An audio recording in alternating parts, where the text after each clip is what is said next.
What do you mean you weren't born in Chicago? What do you mean? What do I mean? I mean that I wasn't born in Chicago, but in Grand Rapids, Michigan, I said, trying not to laugh at my wife's obvious upset at such a trifle as my birthplace. Why, what difference does it make?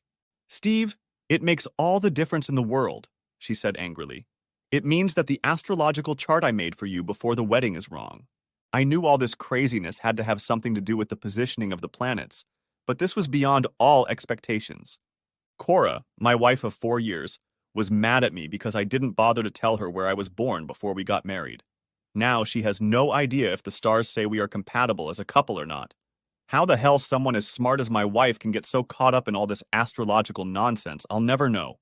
Sure, I've been aware of her interest in it since we met a little over 5 years ago, but I always thought it was more of a hobby than anything else. I mean, no one can really and truly believe in this stuff, right? Hell, I have golf. She has astrology, no big deal. I first met Cora at a party and fell in love with her from the moment she smiled at me. She was smart and witty, had an infectious laugh and sparkling blue eyes. I'm usually shy around women, but she was very popular, and I knew that if I didn't make a move, someone would snatch her right out from under my nose, so I made the move.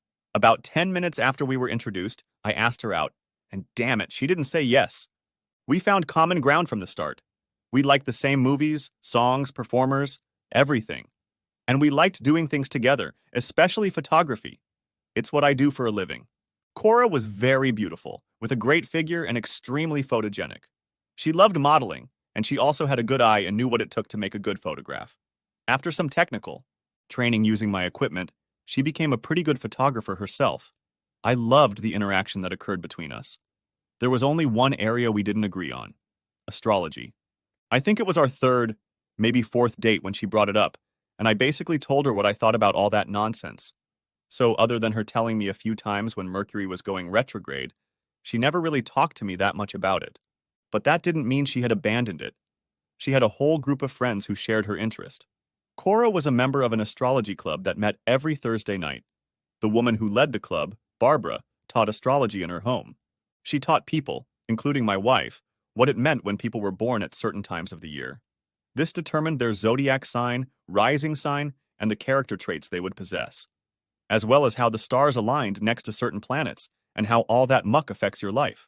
And of course, you can't forget how to make an astrological chart of a person and trace all aspects of their life from cradle to grave. You get the picture. Barbara was a lovely middle-aged lady and probably my wife's best friend. She no longer taught, but the club was made up of former students and was mostly an excuse for them to get together and chat over a couple drinks each week. And they all enjoyed themselves, and I had no problem with that. What's more, they were always invited to our parties and outdoor barbecues. They were nice people, and aside from their fascination with ruling planets, I liked them too. Out of respect and not wanting to embarrass my wife, when the conversation turned to astrology, I just smiled and nodded meaningfully. After seeing the extent of my wife's irritation over something as trivial as a mistaken birthplace, I realized that after all our years together, I had underestimated how seriously my wife took all this crap. Honey, if it was so important, why didn't you ask where I was born before you made the map? I just assumed. I mean, both your mom and dad were born here in Chicago, and I know they were living here at the time you were born, so I just naturally assumed you were born here too.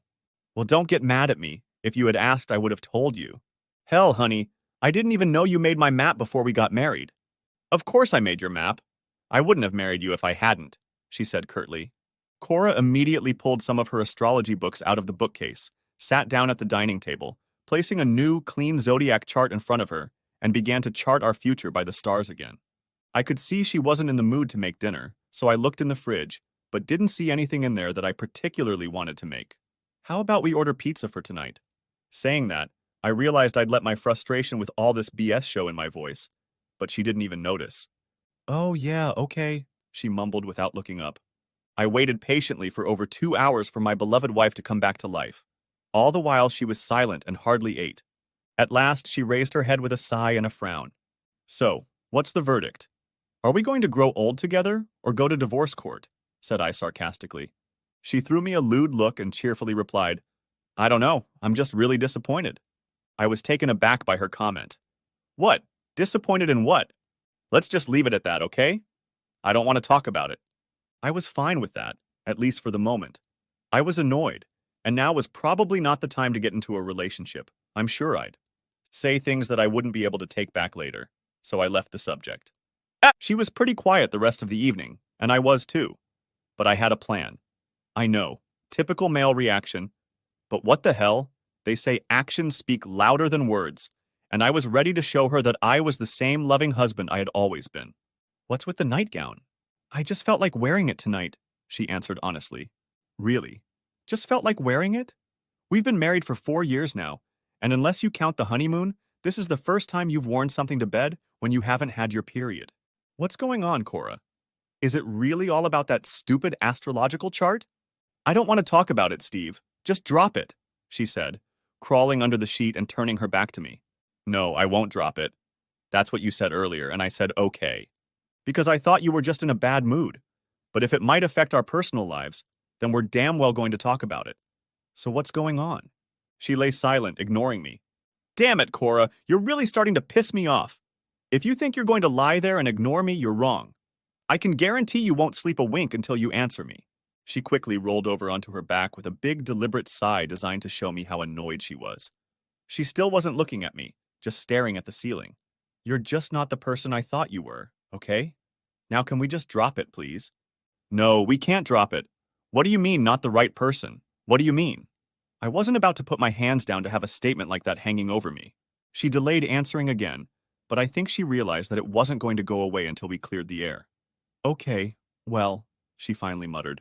The graph shows that you don't have the honesty I thought you had. I thought you were honest to a fault, but now I know you're not. You must be joking. For heaven's sake, Cora, you've known me for 5 years. Have I ever lied to you in that time? Have I ever done anything that would justify such a statement? Think about it. It's very important, Cora. It concerns you and me. Use your own mind instead of relying on the stars. I'm the same man I've always been, and I don't care what that stupid piece of paper says. I'm your husband. I love you, and I hope you still love me. I waited for confirmation, but it didn't come. Don't tell me you've lost your love for me based on that chart. No, of course not.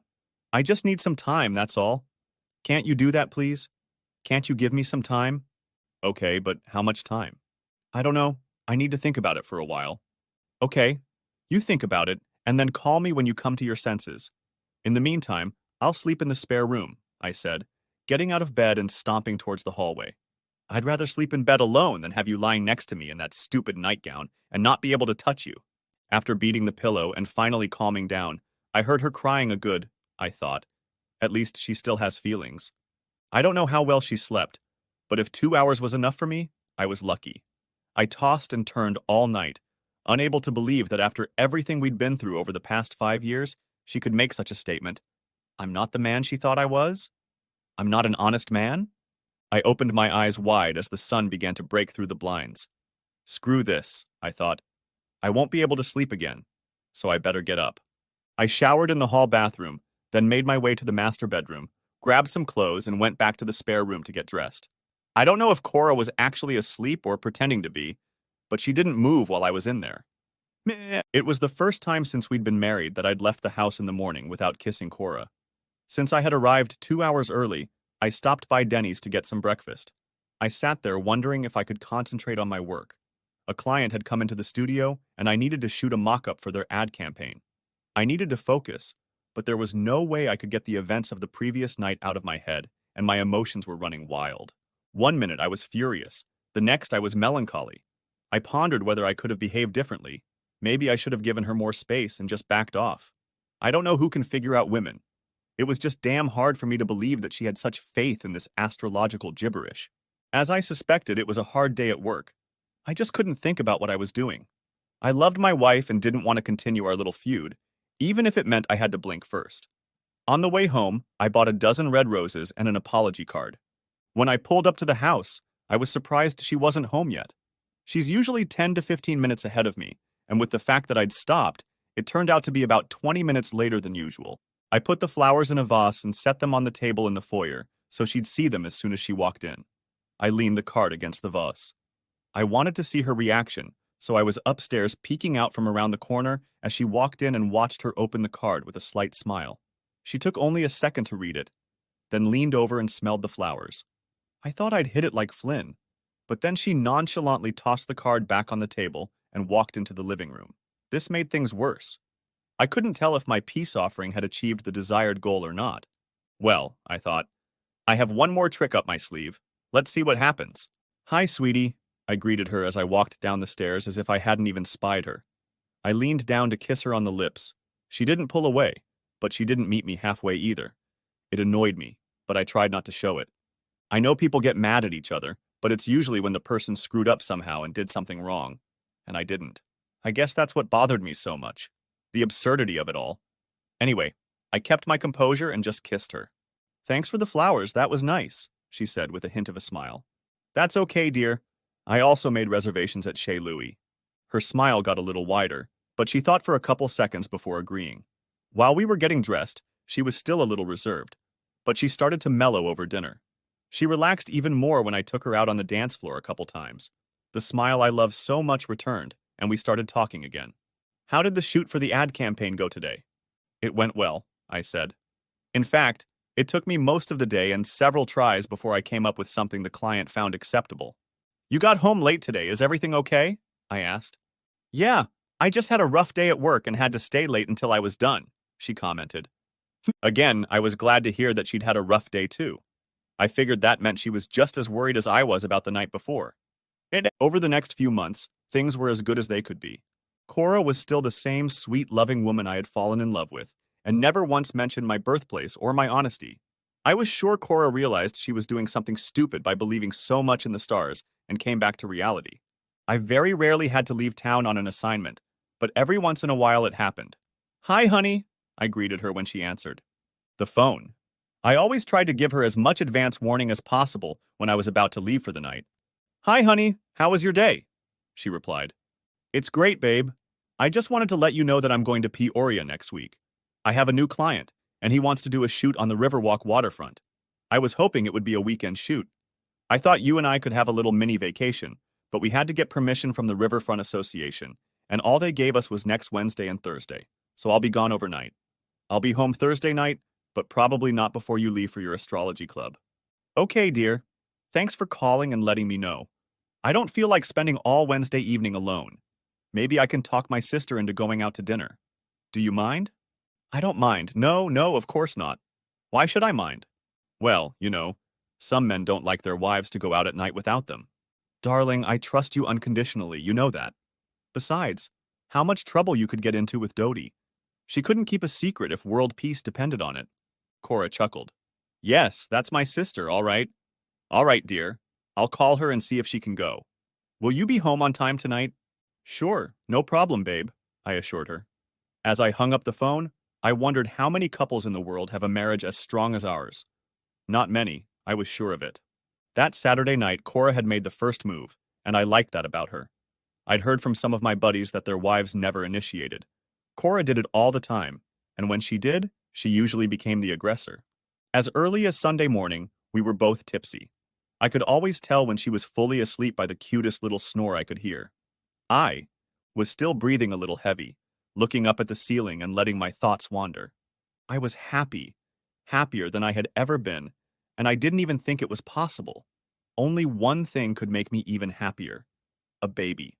When Cora and I got married, she had been working at a bank for less than a year, and I was a young photographer desperately trying to make it in the world. We decided to wait until we were more financially secure before having kids. I hadn't told Cora yet because so much depended on the Peoria shoot, and I didn't want to get her hopes up until I was sure. But if everything went right and the client was happy with my work, he would be at the top of my client list in no time. His company's advertising work would almost double my annual income. I thought it might be time to finally start a family. I would wait until I got back and made sure everything worked out. But once everything was determined, I would sit down and talk to my lovely wife to see how she would feel about me walking around with a big belly for 9 months. I could feel a wide grin forming on my face. God, I could hardly wait. As is usually the case during a long road trip, all the way to Peoria, I thought about everything in the world. I wished Cora could come with me. She was great when they took her on assignments. Not only could she model if I needed it, but she knew how to help me set up lights and reflectors and was a source of new ideas. She was always welcome on any shoot. I also couldn't help but think of all the astrological nonsense. I wondered if I should try to talk her out of taking this nonsense too seriously. Thoughts of the fight it had caused and her declarations that I wasn't who she thought I was still echoed in my ears. It was scary to think that she could have been so heavily influenced by this junk. I figured trying to debunk this nonsense would lead to more problems, but I couldn't help but speculate that she was still doubting the man she married. I hoped not. I questioned whether I should just come out and ask her about it or leave it at that. But if things went right over the next 2 days and I wanted to discuss the baby issue, I suppose I would find the answer to my question then. By Thursday noon, we were done. Everything was going smoothly, and we finished 2 hours ahead of schedule. The client was ecstatic, and I was on top of the world, heading north and watching Peoria disappear in the rearview mirror. I still had to stop by the studio and unpack all my equipment, but there was a chance I could make it home in time to see my beautiful bride before she left for her astrology club. As it turned out, I missed her as I drove past Brad and Gail's house. They lived across the street, and Brad was one of my best friends.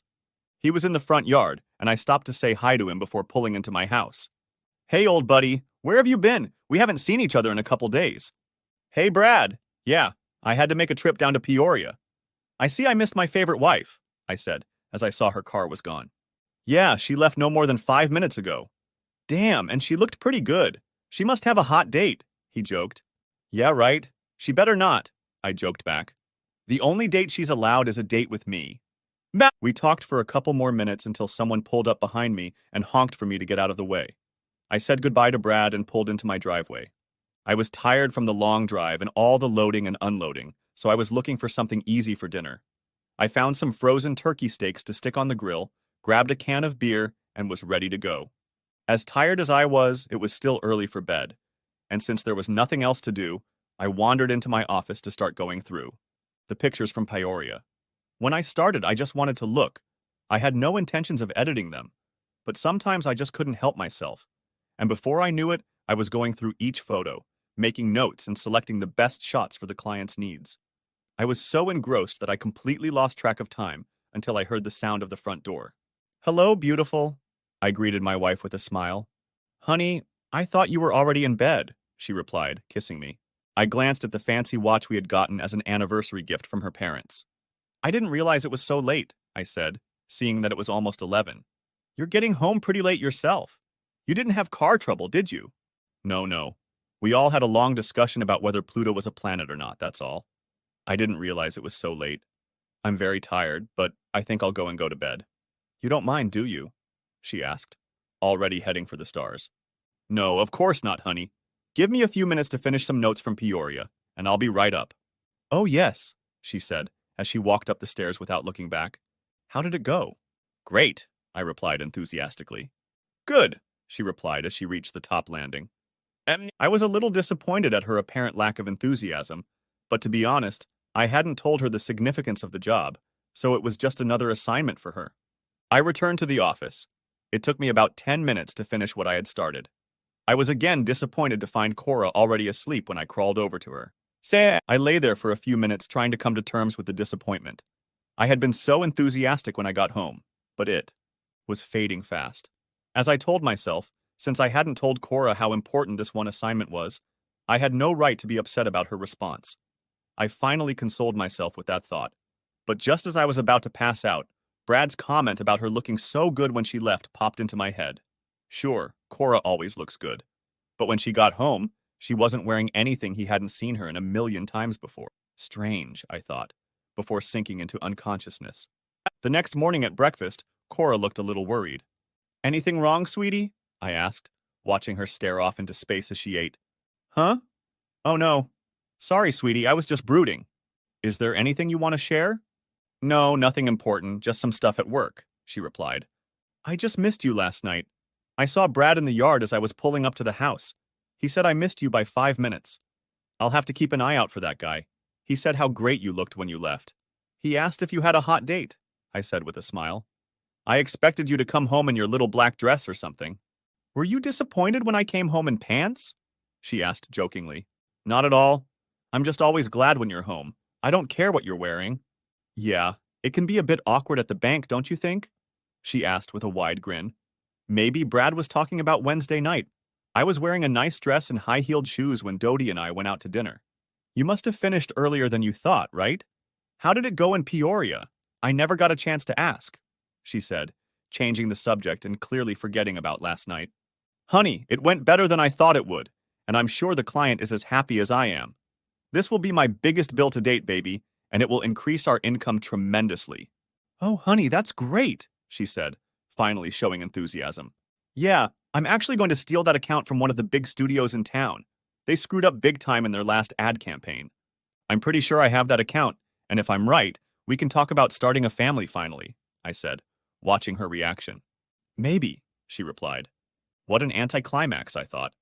We'll have to talk about that another time, honey. I have to go to work, she said, getting up from the table. She walked around me and gave me a quick kiss before walking away. She left me puzzled. I knew she had to leave, but I had expected a bit more of a reaction to my suggestion, especially since she had gotten so emotional about having kids when we had talked about it in the past. I got the impression that it was almost torture for her to put off having kids, but she understood that it was in everyone's best interest until we could afford it. So I tell her that we can finally afford it, and the response I get is, maybe? I got that uneasy feeling in my stomach again, but I chased it away, telling myself I was getting paranoid after that stupid fight over her birthplace. After all, she seemed preoccupied with something. More than likely, she hadn't absorbed what I'd said. Perhaps she'd come home tonight after thinking about what I'd said and pounce on me, demanding that I get her pregnant immediately. The thought brought a smile to my face that didn't leave my face all day until I got home in the evening. When I pulled up to the house, Cora's car was parked in the driveway, and I expected a big, loving greeting when I entered the house, but there was none. I was very disappointed when Cora didn't even greet me with her usual kiss and hug. Cora, I called out. Are you home? Here, I heard her reply. As I entered the dining room, I saw her with her astrology books again spread out on the table. I walked over to kiss her. Without raising his eyes, he gave me a peck on the cheek. That's all I got, I said and kissed her. Let me finish this, honey. Damn, I hated that shit. I figured she was trying to figure out the best time to get pregnant and was already mapping out babies based on possible birth dates. Meanwhile, nothing was cooked for dinner again, and I felt like an outcast. I got the idea to kill two birds with one stone. Hey, honey, let's celebrate my new client and go out to dinner tonight. Okay, but let me finish this first, okay? I'll be done in another 20 minutes, she said almost reproachfully. I felt like telling her to forget it if she wasn't able to show more excitement. But I didn't. Instead, I went upstairs and took a shower. By the time she came upstairs and joined me, I was almost fully dressed. So, do you have all the baby cards yet? I asked a little cynically. She completely ignored me as she headed for the shower. I wondered how to get our celebration started. As it turned out, the evening went pretty well, though she still seemed a little preoccupied. But even that passed closer to the evening as we got down to it. Finally, for the first time all day, I realized that I completely owned her attention. By the time we cuddled up together, getting ready for bed, it was nearly 1 o'clock in the morning. So, you haven't thought about starting a family anymore? I asked quietly. Quietly, I asked. Quietly, I asked. Sure, but I want to wait a couple months before I stop taking the pill, she replied. I knew that. I knew that was what she had been doing when I got home. She was trying to determine when she wanted to have a baby. I couldn't understand how she could be so sure she was going to get pregnant right away. I realized that some couples take months, if not years, to get pregnant. Oh well, I thought. Maybe she knows something I don't. Either way, we've waited this long. I guess a couple more months won't make a difference. I went to bed that night grinning from ear to ear. My business was booming. I had a wonderful, beautiful, loving wife, and I would soon be a father. I was living the best of what life had to offer, and I knew it. For most of the next week, I couldn't seem to tear myself away from my walk on cloud nine. Every night as I walked in the door, I couldn't help but show my excitement. The first thing I did was hug my beloved wife and shower her with kisses. I started flirting with her again, just like when we first started dating. I took every opportunity to feel her up, which usually led to texting between us. Life was good. That Thursday, Cora's mood changed again when she came home from astrology club. I noticed it right away. She was very quiet. I asked if something was wrong. She said no, but I knew something was up. She also looked different somehow. I tried to figure out what exactly had changed, but I couldn't get to the bottom of it. I knew that when something was bothering me, I wanted to be left alone to deal with it myself, so I decided to extend the same courtesy to her. If she wanted to talk about it, I'd be there for her. If not, I knew she'd deal with it herself. The problem was that she didn't seem like she was going to deal with it. All week she'd kept her distance from me. I wondered if she had changed her mind about having kids and didn't want to tell me about it. I was hoping that sooner or later she would bring up what was bothering her and we could talk about it. I can be a very patient person, but after 3 weeks of this attitude from Cora, my patience was running out. Every day she seemed to pull away from me more and more, even during lovemaking.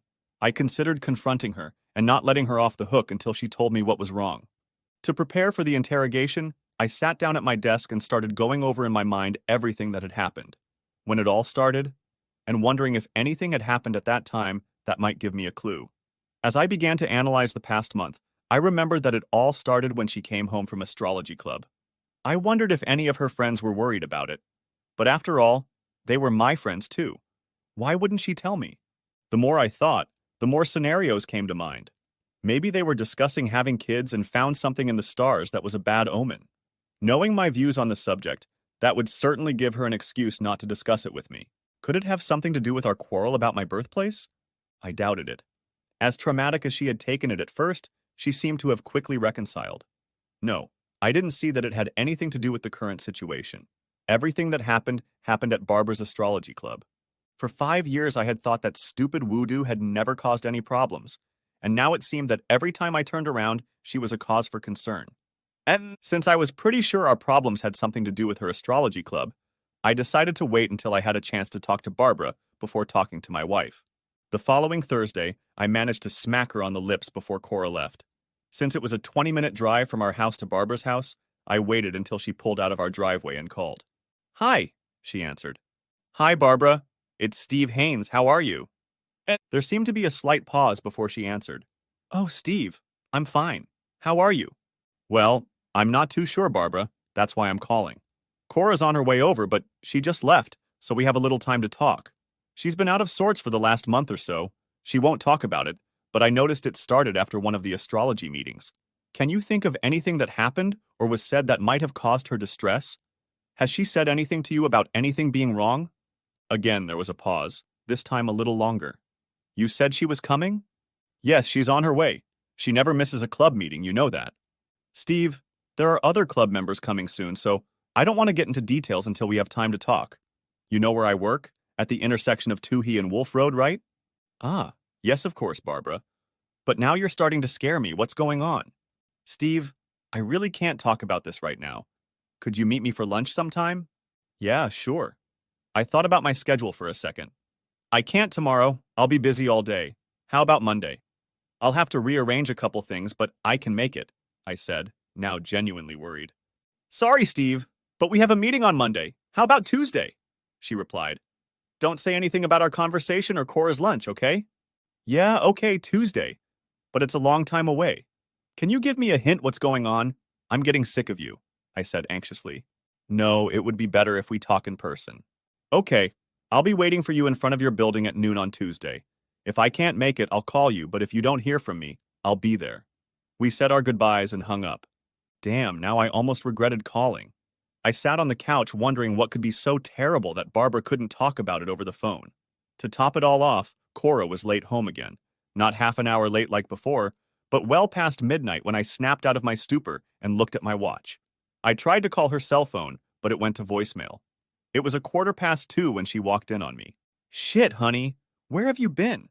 "I was getting worried. I almost called Barbara to see if you were there," I said, without even saying hello. "You didn't call, did you?" she replied without saying hello. "No, but—" "Don't ever embarrass me like that. I'm a big girl and I can take care of myself," she interrupted, replacing my anger with her own. "Don't talk to me like that. You had me worried. It's past midnight. What the hell am I supposed to think?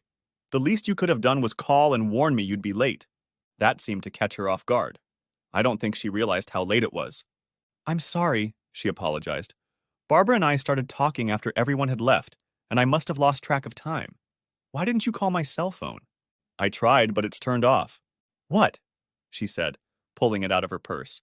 "I'm sorry, honey. I must have turned it off by accident. No wonder you were worried." She seductively walked over to me, wrapped her arms around my neck, and kissed me. "Will you forgive me?" she asked. How the hell could anyone be angry with someone like that? I had almost forgotten about the conversation with Barbara. "Yes, I forgive you. I replied with a smirk. Just don't let it happen again, I said, with a mockingly stern tone in my voice. I figured we were both too tired, but if there was any question, she answered it. Good night, she said, getting under the sheet. Good night, I replied. We hadn't even had time to cuddle properly before she was already sound asleep. As for me, I lay there wondering what Barbara was going to say to me. The next few days were torture. I tried to act normal, but all I could think about was the phone conversation with Barbara.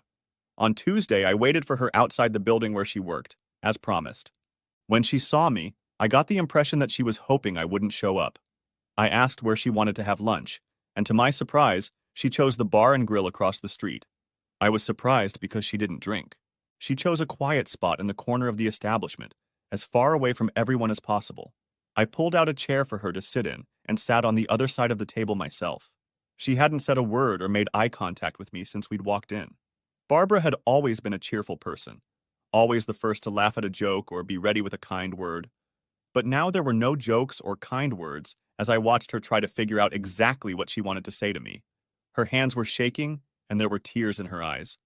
Barbara, what's going on? God, I hate doing this, she said, clearly in mental anguish. I'm about to lose a very good friend, but I can't help it, she said, still unable to look me in the eye. What, Barbara? Who's the friend you're going to lose, Cora? Just then the barmaid came up to take our order. It was an untimely intervention, and I had to restrain myself from being rude. To her, just to get rid of her. As soon as she turned her back to leave, I pounced on her. So, Barbara, tell me what the hell is going on? She sighed as if she was about to face a firing squad.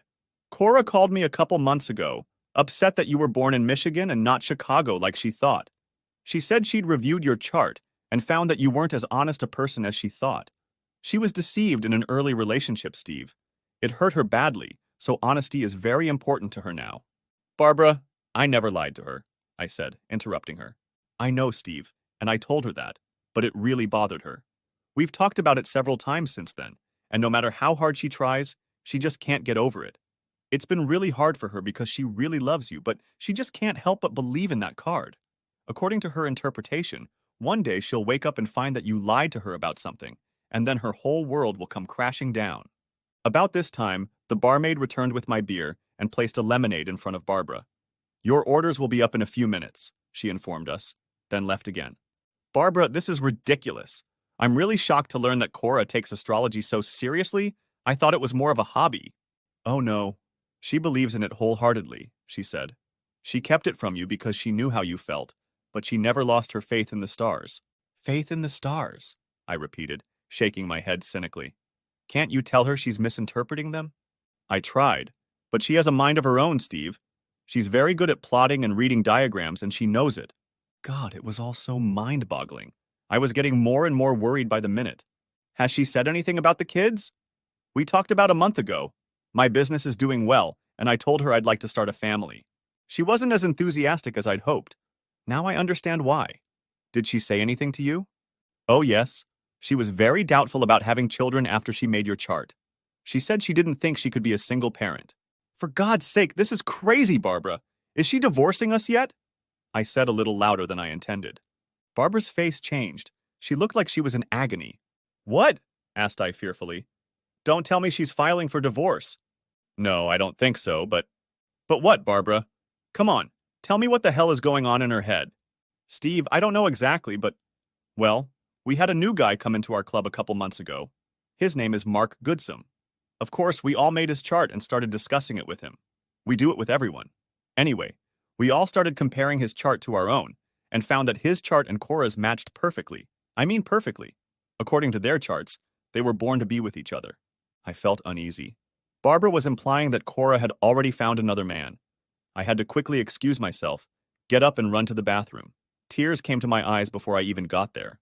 I immediately went into one of the stalls where I was sure I was going to throw up, but a few minutes passed and I couldn't, so I washed my face and went back to the table. Barbara, is she going to leave me? To tell you the truth, Steve, I don't know.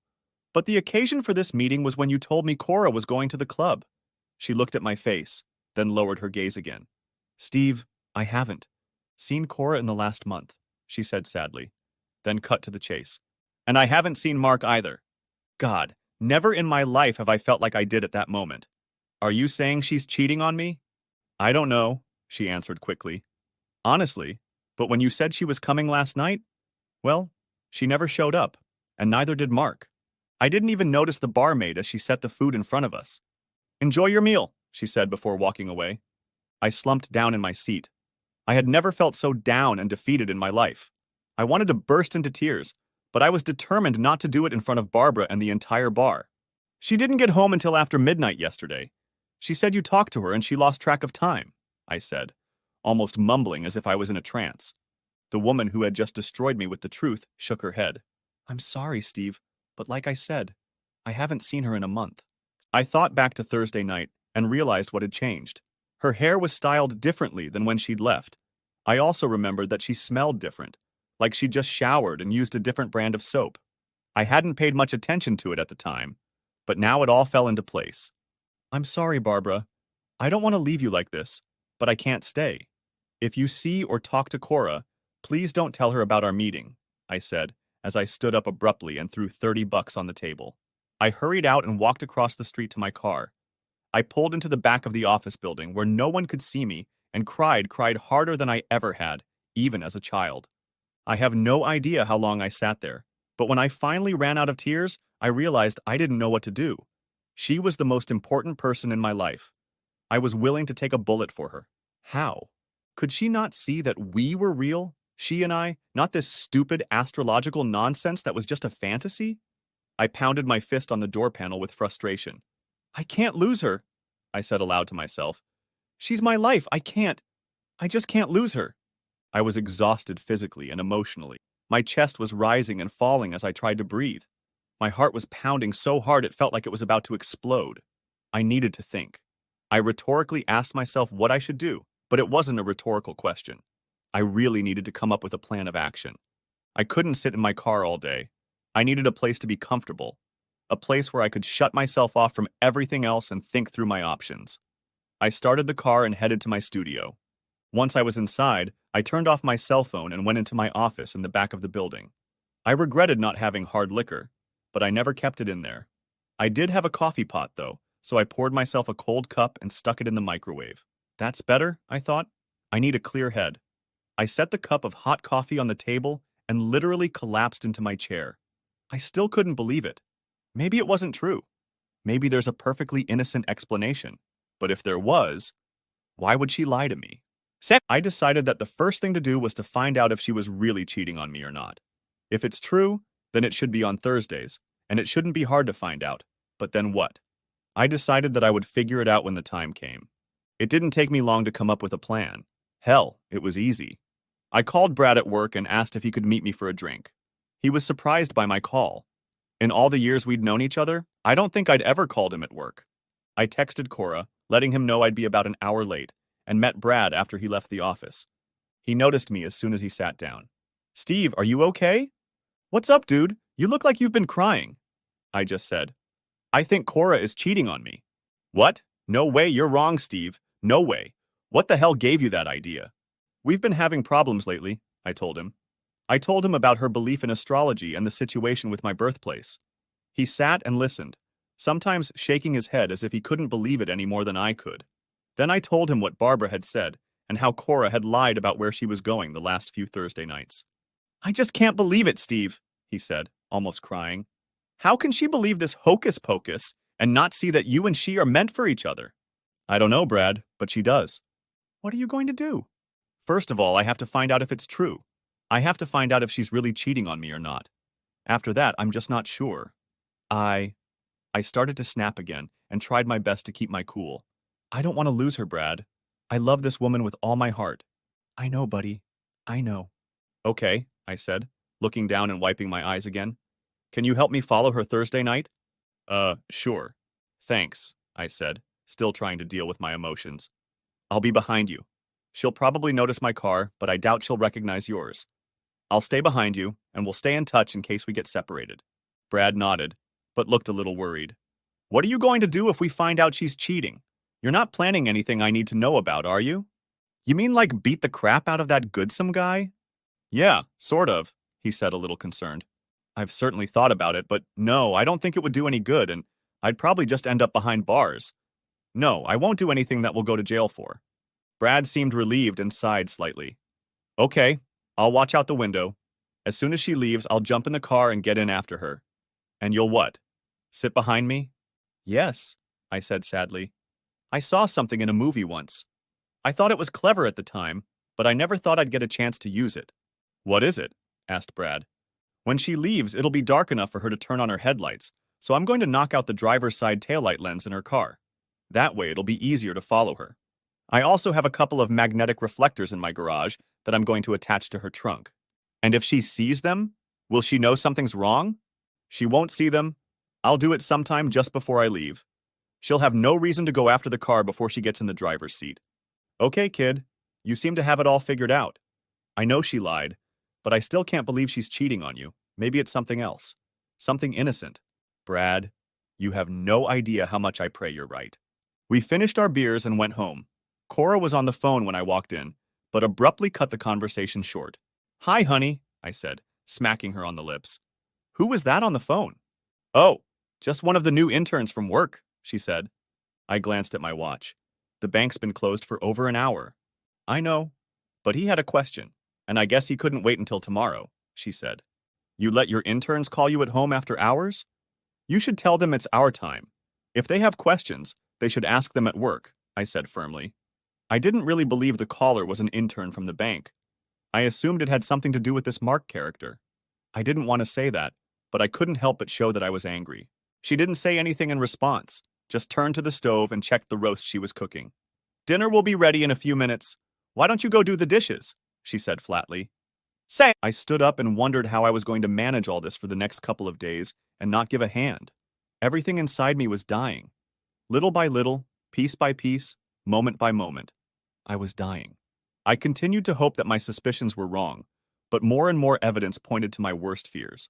For the next few days, Cora was quiet. Usually I tried to get her out of her dormant state, but this time I stayed away as well. On Thursday, I stopped by the hardware store on my way to a photo shoot. I had a couple items I needed for later.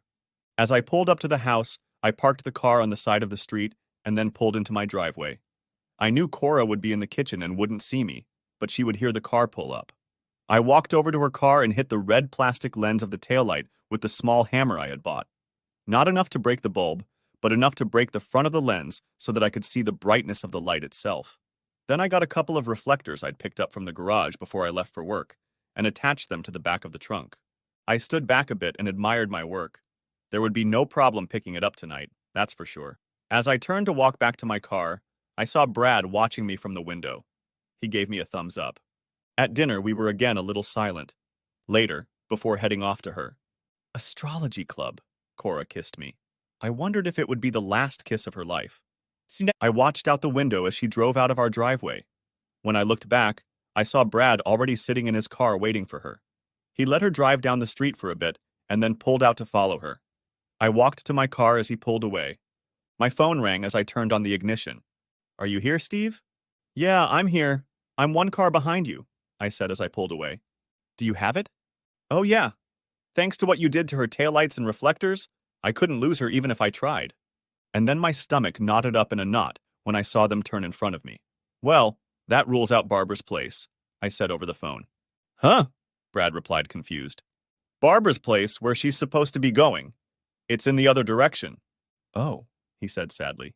We didn't have to go far to pick her up. The Brightside Motel was only 10 minutes from our house. Brad and I watched as she pulled into the parking lot and headed straight for room 114. Brad pulled into the motel, but drove around the back so his car wouldn't be seen, and I followed. I'm sorry, Steve, he said as we got out of the cars. Thanks, I said, almost unable to speak. There seemed to be no more questions. People don't meet in motel rooms to play tiddlywinks. Yet, even with all the evidence, I still held out hope as I opened the trunk and pulled out the 10-pound sledgehammer I'd bought earlier. Wow, said Brad, excited when he saw her. What are you going to do with it? Don't worry, it's not for them, I reassured him. You ever watch cop shows? They all have a big battering ram they use to kick down doors. Well, I don't have a big battering ram, but I guess this will do. Can't we just ask the clerk to give us a key? He asked. He won't do that. Don't worry, I'll pay for the door. Here, I said, pulling my camera out of my bag and handing him the Nikon. I've got it all set up. All you have to do is press this button. I need as many pictures as you can take. If she wants a divorce, at least I'll have proof that I wasn't the bad guy. Okay, Brad said, taking the camera. We should probably give them a couple more minutes before we rush in. We both stood silently by the cars for another 10 minutes, and then began our march to the door of room 114. Ready, whispered I. Brad nodded his head. When the door opens, you're going to follow me and start pushing the button on the camera. Will do, he whispered back. I took a position next to the door where I could get a good swing, and in a motion similar to Paul Bunyan swinging his mighty axe, hit the door right behind the doorknob with a large hammer. With a loud crack, the metal door swung open, and wood splinters from the jam flew in all directions. The security chain flew off its fastener, and the top of the door came off, partially falling inside the room. Running into the room, I heard Cora's piercing scream and saw her cheating on me. Suddenly, everything became clear. Up until that moment, I had been planning a strategy to save my marriage, to save the woman I loved. It was at that moment that I realized that I no longer had a marriage, that I would leave the woman I loved. There was simply no way I could live with the pain of what I saw in front of me. I saw Cora's face fill with fear. I guessed she saw it in my eyes. I could feel my sadness turn to anger. My whole body was infected with it. Every muscle, every nerve tensed in response. I took a deep breath, trying to calm myself down. That makes a lot of sense, doesn't it, Cora? I said dismissively. If the goddamn stars are to be believed, it was my honesty that was in question. You were so worried about me lying to you, but it was you who lied and schemed behind my back. It was you who betrayed me and mocked our wedding vows. I saw her hands begin to tremble. Tears came to her eyes and ran down her flushed cheeks. I think she was just beginning to realize the magnitude of her betrayal, just beginning to realize what she had lost forever. I felt fire in my eyes, looking at the man who had stolen my wife. He sat on the floor and panted, the sheet still tangled on him. I turned to her. I see you wear wedding rings, so this shithead obviously knows you're married. So much for his honesty, uh-huh? Steve, Brad said, not knowing what to do as I approached her. Don't worry. I'm not going to hurt anyone. Cora looked confused when I took her hand. Not understanding my intentions, she tried to wrench it from my grasp, but I held it firmly. She was stunned when I pulled the wedding rings from her finger. I clenched them tightly in my fist. I could feel my face burning with rage. I must have looked like a wild man as I turned around and headed for the doorway. Wait, where are you going? Steve, where are you going with my ring? Steve, wait, please, my rings, she screamed in fear. Go find out, I shouted back. I walked out the broken door and placed the rings on the sidewalk.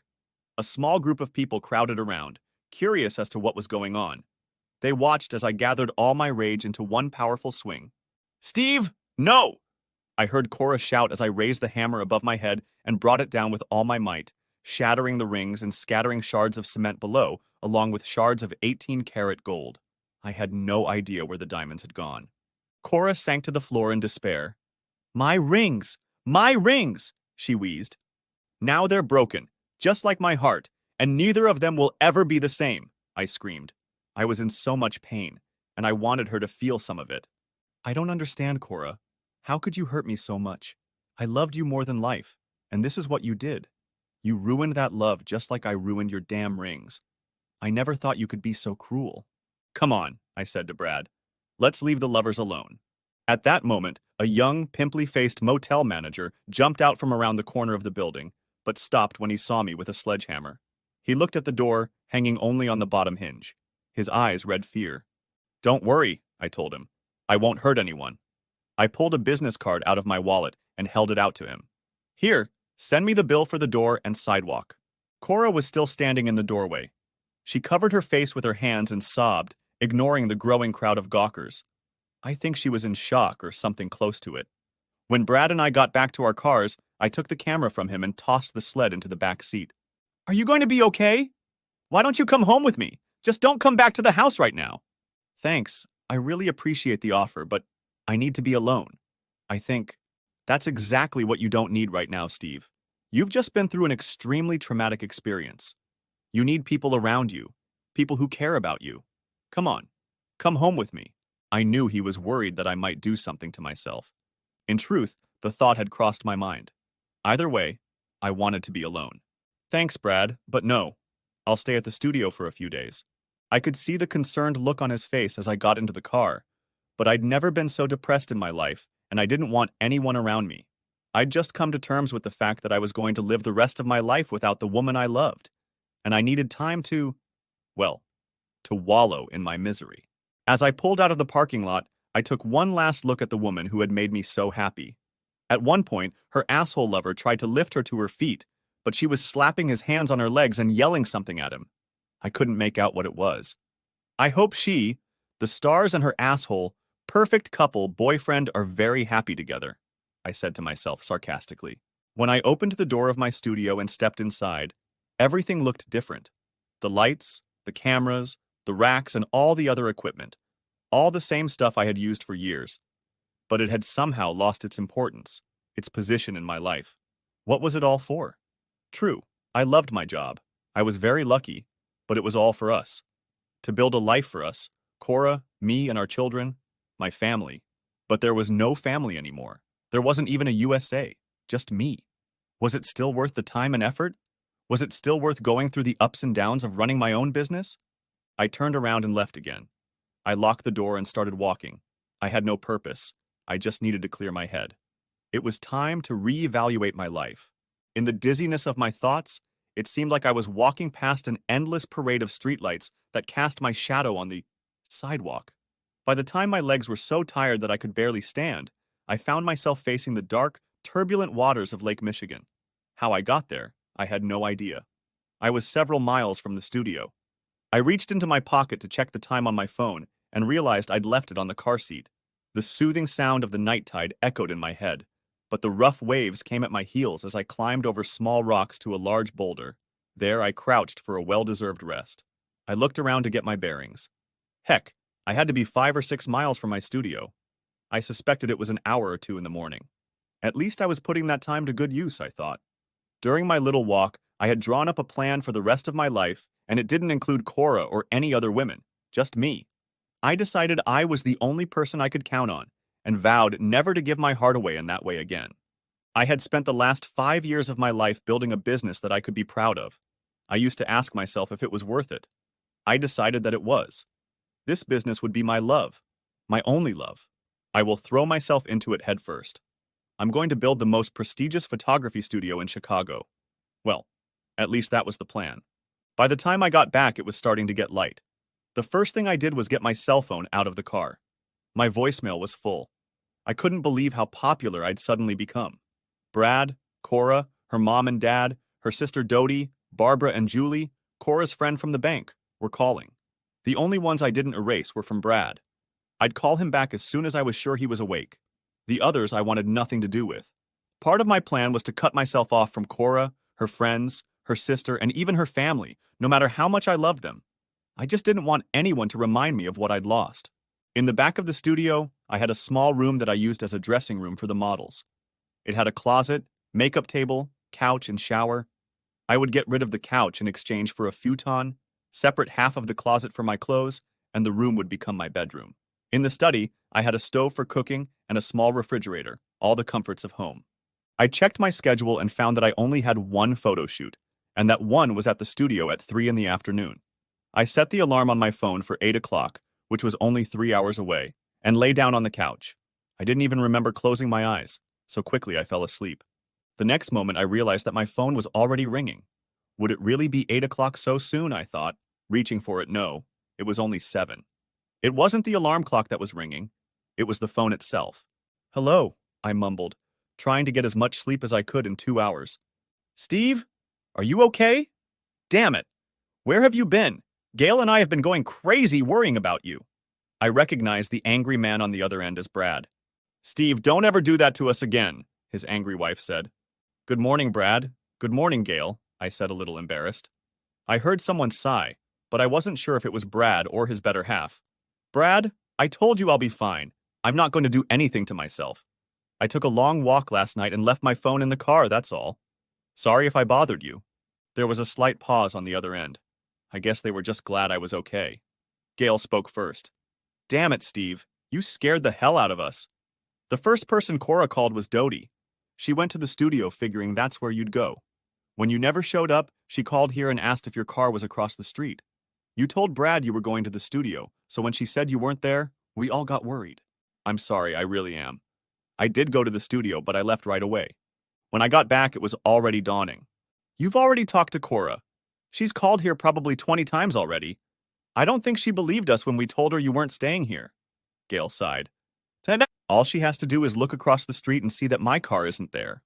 I don't think she was home yet, Steve. Brad cut in. She probably stayed with good old Mark, I said with venom. No, I doubt that, Steve. She cried a lot and begged us to call her if we talked to you. I don't think she'd talk like that if she was with him, Gail said. Well, I haven't talked to her and I'm not going to. As soon as 9 o'clock strikes, I'm going to call my lawyer and file for divorce. I don't want anything more to do with her or her idiotic starry-eyed friends or any of them. Steve, can't you just talk to her, please? She sounds really broken. Maybe you still have a chance. Maybe if you go to couples counseling or something. Gail, you weren't listening to me. I don't want anything more to do with her, I said firmly. God damn it, she literally dumped me, Gail. Dumped me for that asshole because their cards matched. That's what gets me, it's all so damn stupid. Pardon my language, I said. Yeah, I know. Brad told me that story. But I know she loves you. I bet if you gave her a second chance. I interrupted her. Gail, there will be no second chance. It's over between us. I could never go through something like that again, and I won't. From now on, I'm Stephen Haynes, a photographer, period. Not a husband, not a father, not a ladies' man, not a lover, just a photographer. Oh, Steve, please don't do this to yourself. You're a wonderful man. Don't let your heart turn to stone. I'm sorry, Gail, but it has already turned. From now on, my only love is my studio, I said coldly. 3 times during my conversation with Brad and Gail, my phone beeped, letting me know I had a call waiting. I ignored each one. After hanging up, I disconnected the phone, showered, and walked the 4 blocks to Denny's restaurant for breakfast. By the time I got back, it was about 9 o'clock. It was time to spring into action. Lou was the attorney who had helped me incorporate the company a few years earlier. I called him first. When I explained the situation, he said he would handle my divorce and gave advice on finances. The problem was that our personal account and my business account were at the bank where my wife worked. I didn't want to go there and meet Cora. Lou suggested that I not go to the main bank where she worked, but choose a branch a few miles away. I looked on the computer and chose the one that was 45 minutes away. Lou said that if Cora fought the divorce, the court might order the accounts frozen, so he advised withdrawing enough cash to get me through if necessary. Cora and I shared one credit card, which I paid off and closed before heading to the bank. Again, on Lou's advice, I was only going to take about 40% or so of the money out of our joint accounts so as not to anger the court. However, I would close my business account and transfer it to another bank. She didn't have access to that account anyway, but I just didn't like the fact that it was at the same bank where she worked. I also had a corporate credit card that I could use as a last resort. Going with Cora to Christmas parties and other social events the bank hosted, I half expected to see someone I would recognize at the branch when I walked in. But thankfully I didn't. I waited for the guy in line ahead of me to finish, then went to the window and told the teller I wanted to cash the check I handed her and close my business account. She looked at the name on the check, excused herself, and ran to the branch manager's office. I saw him make a quick phone call and then return with the teller. Hello, Mr. Haynes, he said, extending his hand. I'm Mr. Peterson, the branch manager. I can help you in my office if you don't mind. The cashier left us, walked through his office and out again on the other side of the teller window. She looked at me with a sheepish smile as I followed Mr. Peterson into his office and sat across from him at his desk. Why do we have to come in here, Mr. Peterson? Are you in some kind of trouble? I asked.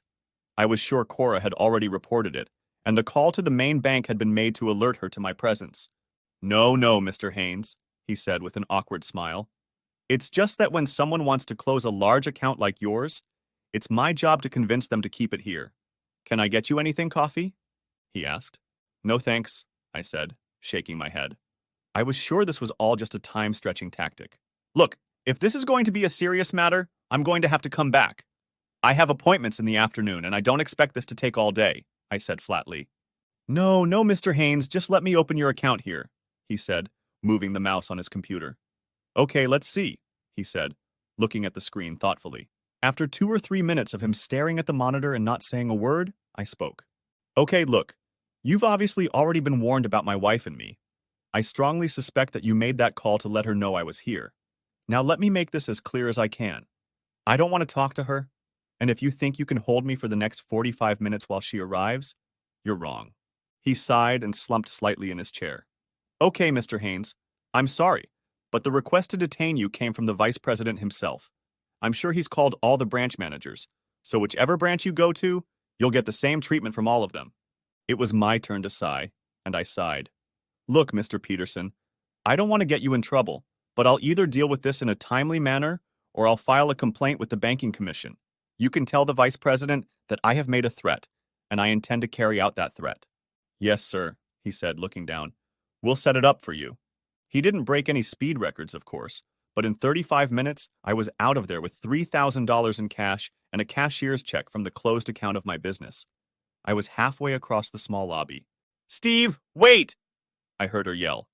I looked up and saw Cora approaching us from a side door. Damn, I thought, how the hell did she get here so fast? She must have broken every speed limit she hit. Please, please, Steve, talk to me, she begged. She looked so bad that I almost felt sorry for her. I was sure she had slept even less than I had. What the hell, I thought. Avoiding her is the most cowardly thing to do. I need to get myself together and talk to her, I said to myself. Okay, Cora, let's talk, but not here. Let's find a restaurant or a place to get coffee, I said. There's a place right around the corner, Mr. Peterson grinned, walking out of the office and knowing he had achieved his goal. We walked over, sat in a small two-person booth in the corner, and ordered coffee. Steve, I don't even know how to begin to tell you how sorry I am, she began. I can't believe I betrayed you like this. I'm so ashamed of myself. Despite what it looks like, I still love you, Steve. I hadn't said a word yet, but she was almost past the sound barrier, and I figured it was her show. She was frantically clutching her napkin. Steve, everything you said in that motel room about me being the one who lied and cheated was true. Every word of it. And I'm sorry. You were a good husband, and you didn't deserve that. I don't know why. I couldn't help myself. I had to open my mouth. Because you have more faith in stupid stars than you do in me, I said, interrupting her. I've never been in so much pain in my life, emotionally or physically. I thought I was going to drop dead in that motel room, Cora. I really did. Her eyes filled with tears. Yeah, I guess I didn't realize how much you were hurt until you broke my rings and told me that I had broken your heart that way. God, I'm so sorry, Steve. I did everything wrong. I really messed up. She picked up a napkin and wiped her eyes. But Steve, it wouldn't have worked out between us. I know you think what I believe in is utter nonsense. And, well, that's part of the problem. When I found out you were born in Michigan, and then I redid your chart, well, I realized I made a mistake. Mark and I are more suited for each other. Come on, Cora. We've had 5 wonderful. I paused for a second, then continued. No, not wonderful, but fantastic. 5 fantastic years together. You'll never find anyone more compatible than us. We could build a wonderful life together, start a family, and grow old together. Your belief in astrology ruined all of that. I just can't believe it. What a loss, I said, looking down and shaking my head. Steve, I know it feels that way to you right now, but you'll find someone you can do all these things with. Someone who's right for you. You're a great guy. I know there's someone out there. Oh, Cora, just shut up, I said, unable to listen to her ramblings any longer. Look, it's over between us. Let's just leave it at that. I don't want to hear about seeing anyone else. I don't plan on seeing anyone else. I'm going to put my whole heart and soul into the studio from now on. I'm no longer interested in a wife and family. I'm no longer interested in having kids, and I sure as hell don't want my heart broken again. Oh, Steve, don't do that, please. Don't shut yourself off. You're a wonderful man, and you're going to be a wonderful father someday. That's enough, I said. Look, you wanted to talk, and we talked. If you don't have anything else to say, I've got to go. Okay, she said, nodding her head slightly and still wiping away her tears. Despite what you think, I still love you. I can't just turn that feeling off, and I'm so ashamed of the way I acted and what I did to you. I'm so sorry, Steve. I really hope you find someone, I really do.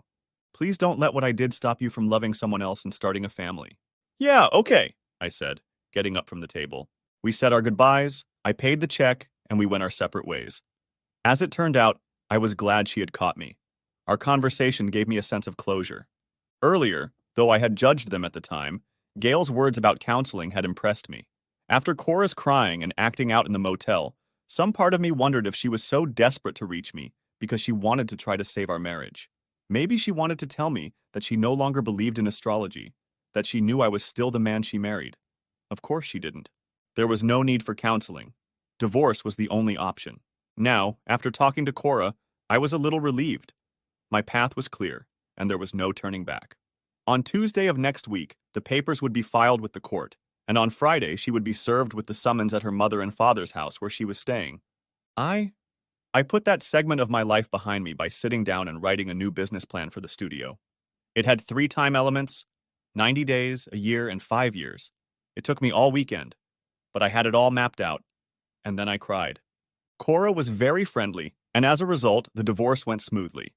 We sold the house, but we had very little equity, so neither of us got much. We both found apartments. Hers not far from our house, mine 6 blocks from the studio. As planned, I dove headfirst into my work. At times, I wondered why I was paying rent at all, since the only thing I did there was sleep. And sometimes I didn't even do that. I worked day and night without even thinking about socializing. Things weren't so bad until the holidays came around. I was invited to a couple Christmas parties, but I didn't feel like going, and my folks were celebrating a belated anniversary with a Caribbean cruise. As long as I could keep myself busy with something to do, I was fine. But at Christmas, I had nothing to do. As much as I tried to stay away from all of Cora's friends, every now and then a rumor would reach me.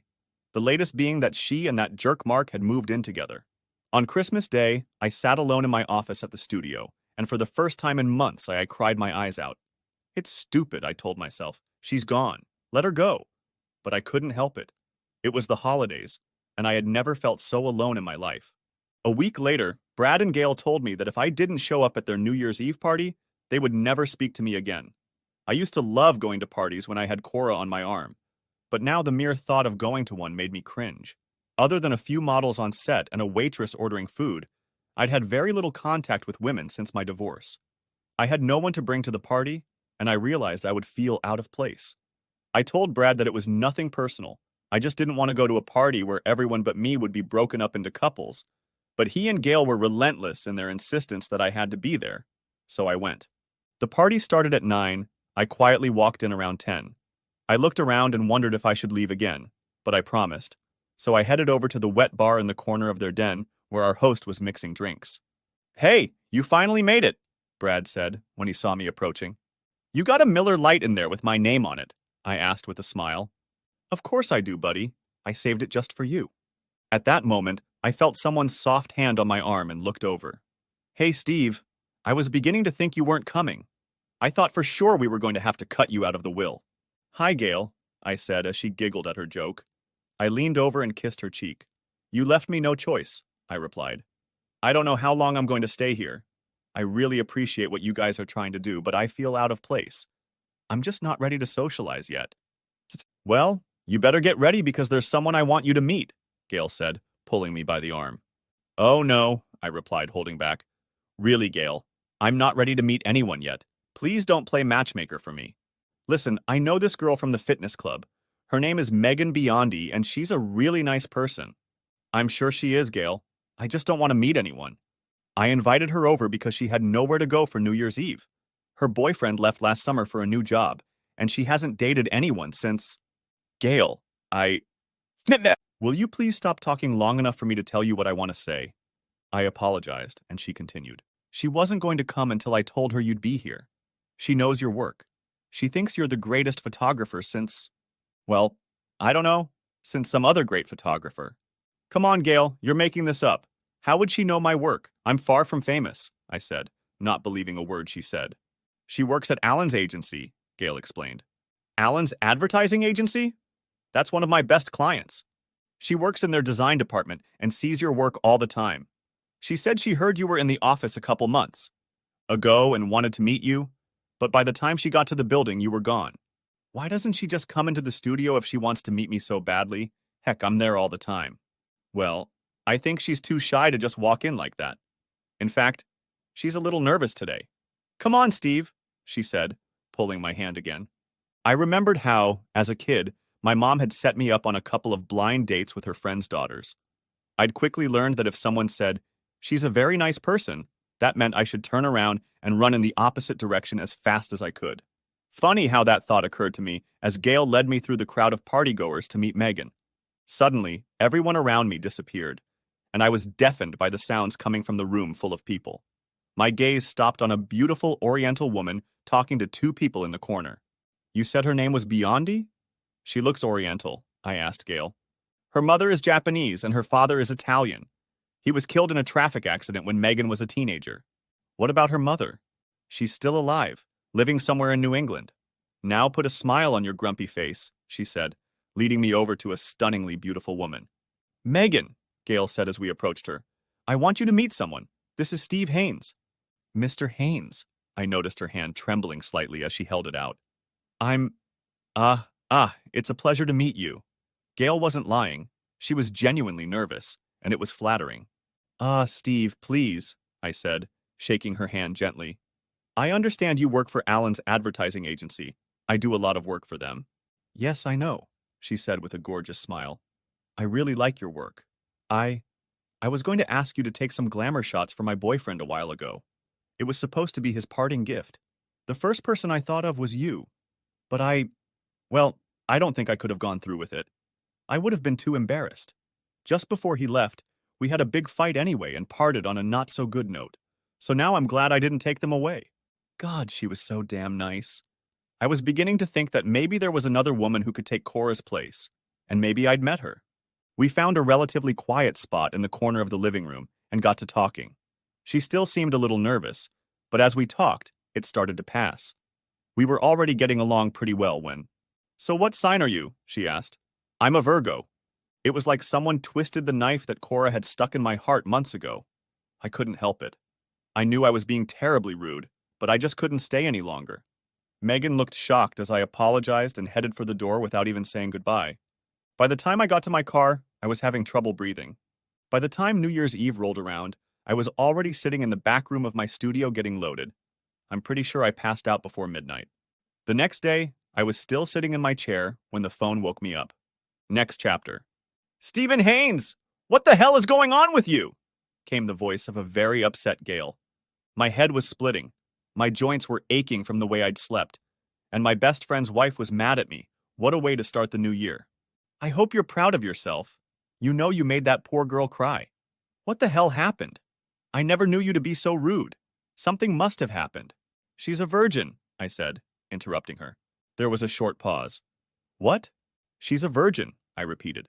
I liked her a lot, Gail, but then she started talking crap about astrology. From now on, I will have nothing to do with anyone who even as a hobby engages in that nonsense. I will not, I stated firmly. Gail paused again before she spoke. Steve, I don't think she's into astrology at all. I mean, she's never said anything to me about it. She did tell me. We didn't talk for more than half an hour when she asked me what my sign was and then informed me that she was a Virgo. I'm sorry, Gail.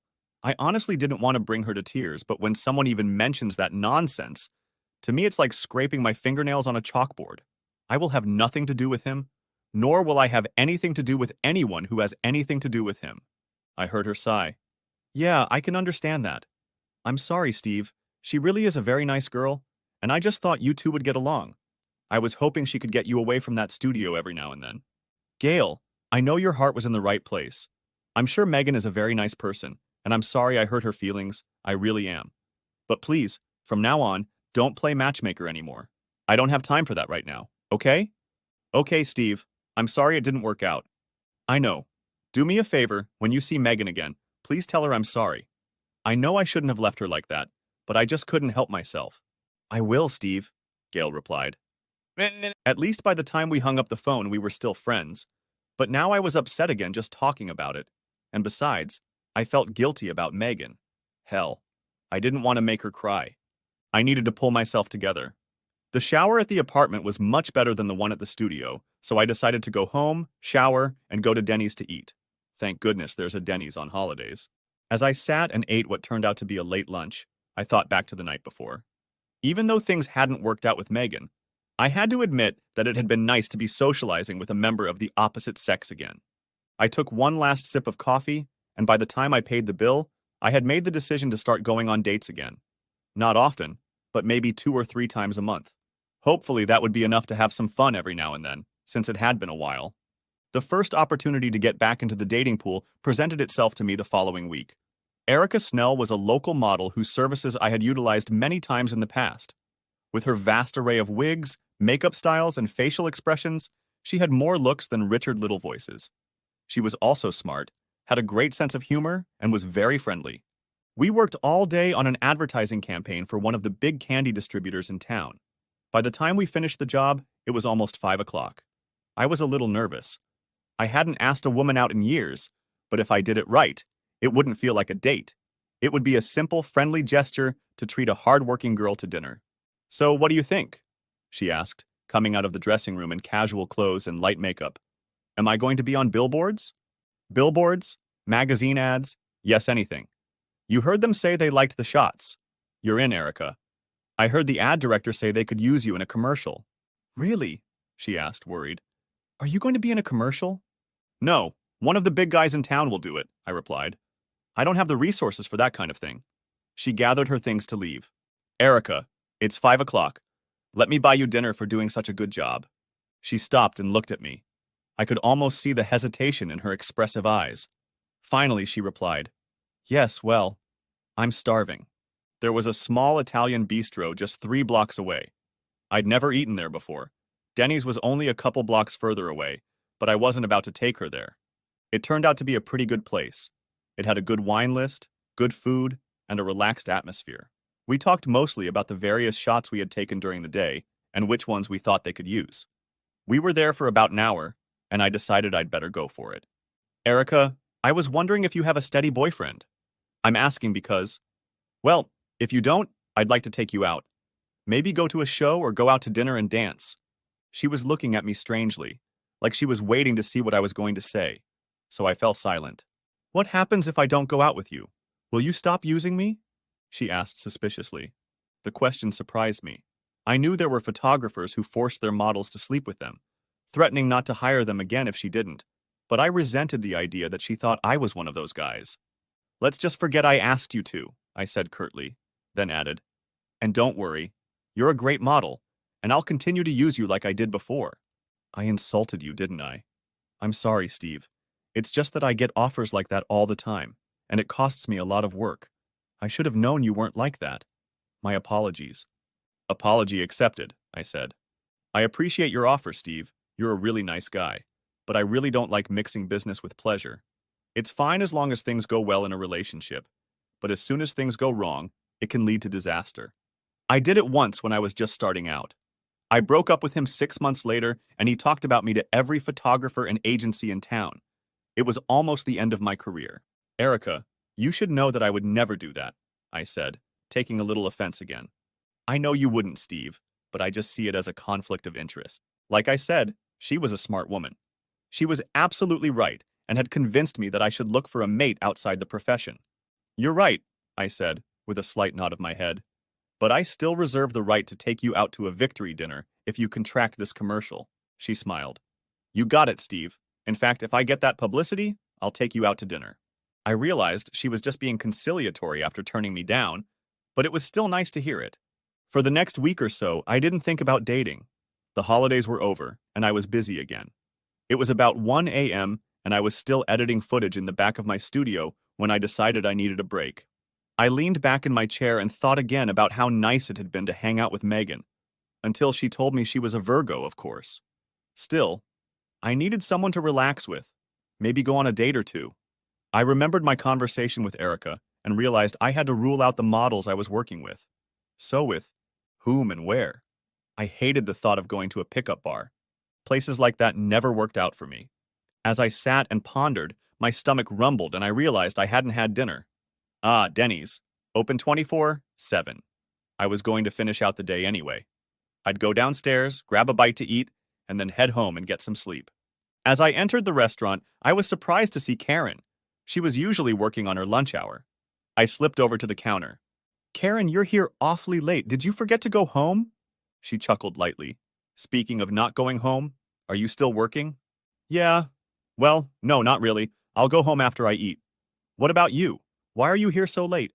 "My son broke his arm a couple months ago. Even with insurance, the hospital bill was over $1,000. I asked Bill, the manager, if I could work a few more hours. I was hoping he'd let me work lunch and dinner, but instead he gave me the graveyard shift." "Well, I guess beggars can't be choosers. Isn't that what they say? She said with a smile. I was surprised to learn that she had a son old enough to break her own arm. I'd never looked closely at Karen before. She was a good-looking woman. I would guess she was only 21 or 2. How old is your son? I asked. He'll be 7 in April, she replied. If he lives that long, he thinks he's going to be a stuntman or something. He doesn't know fear. I laughed. You'll have to buy him a hazmat suit like the astronauts have. Yeah, she grinned. What are you going to be, Steve? Ah, well, I said, still looking at the menu. Since it's almost breakfast time, how about some steak and eggs? Will do, she said, turning and entering my order into the computer. And she picked up the coffee pot and started making her rounds of the other late-night customers. I sat there wondering why I never noticed Karen except to give her my order. She was indeed a very attractive woman. A young woman with money problems and a baby. I bet she wouldn't miss a chance to go out to a nice place for dinner and dancing, I thought. Sure, why not? At that moment, she came back with my order. Hey, Karen, when you have a minute, come see me. There's something I'd like to ask you, I asked. Now would be a good time, she said, as she rested her chin on her hand and placed her elbow on the counter in front of me. Ask away, she stated with a smile. I was wondering if you'd like to take your mind off work and worries for a while and come to dinner with me and then dance. She hesitated for a few seconds, looking me straight in the face. How long has it been since your divorce? She asked. The question surprised me a little. I really expected her to jump over the counter and thank me.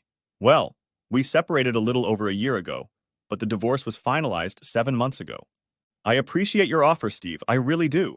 But after dating several recently divorced men, I've realized something. I've realized that they all have a lot of baggage that they carry around for a long time, she said.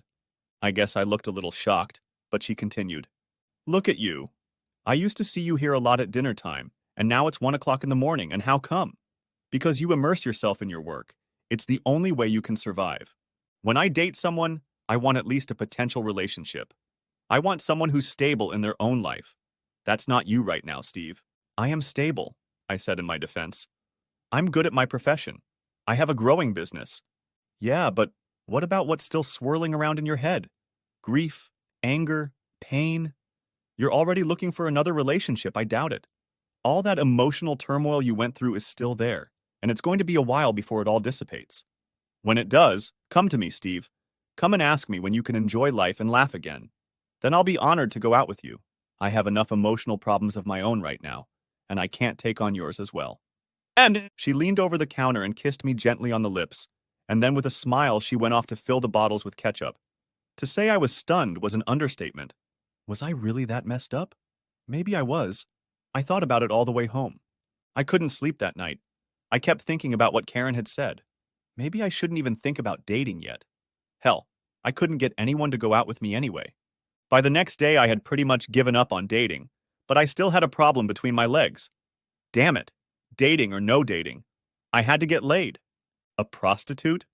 I just couldn't picture myself paying a prostitute, plus it was dangerous. No, no prostitutes. But maybe, I thought, I should try going to some meat market on a Friday night and just see if I could get laid. It seemed like the best option for me at that point. The following Friday night, I decided to take a chance and went to Foxtail, one of the best pickup bars in town. Or so I was told. The place was packed wall to wall with people, mostly guys, but there were quite a few women as well. I was surprised to find a vacant bar stool and sat down on it. I ordered a beer and started looking around. I really felt out of place. Funny how lonely you can feel in the middle of a room full of people. It didn't take me long to decide that I would finish my beer and leave. I was on the verge of taking one last sip before I left when the bartender told me someone was looking at me. I looked over and saw an attractive woman looking at me. I smiled. She did too. I was trying to decide what to do next when she started walking in my direction. You're the photographer, aren't you? She asked. I was stunned. Ah, yes. At least I'm a photographer. I'm sorry, do I know you? I'm usually good with faces, but I didn't remember her at all. I knew she had never modeled for me. Not really, she said, extending her hand for a shake. My name is Jeanette. My ex-husband is Wally Simsky. You used to work with him. I saw you a few times when you met him at one of his houses, but I always stayed in the car. I don't think you even knew I was there. Now I knew who she was. Her ex was in real estate. When I first started my business, I used to shoot the interiors and exteriors of the houses he was selling. It didn't pay very much, but in those days I took whatever I could get. I remember that sometimes he had a woman sitting in his car when he met me at the house, but I was never introduced. How do you do?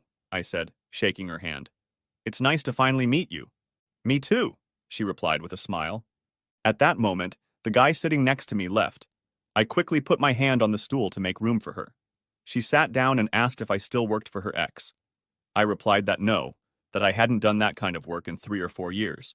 We seemed to get along quite well, and in a full hour of conversation, she never once mentioned astrology, which was fine with me. I asked her out, and she said yes. The next evening, I drove up to her house nervously. I wondered if she had the same goal for tonight as I did to getting laid. I hoped she was. She seemed like a nice person, and from what I'd seen the night before, she had a nice body, but there was certainly no spark, at least on my part. I knew it wasn't going to be a big romance between us, but a friend with benefits type relationship I certainly wouldn't mind. She pecked me on the cheek when she met me at the door, and we headed out for a nice dinner. Dancing and, I hoped, a night out. So, Steve, if I'm not being too nosy, what happened between you and your wife? She asked about halfway through our dinner.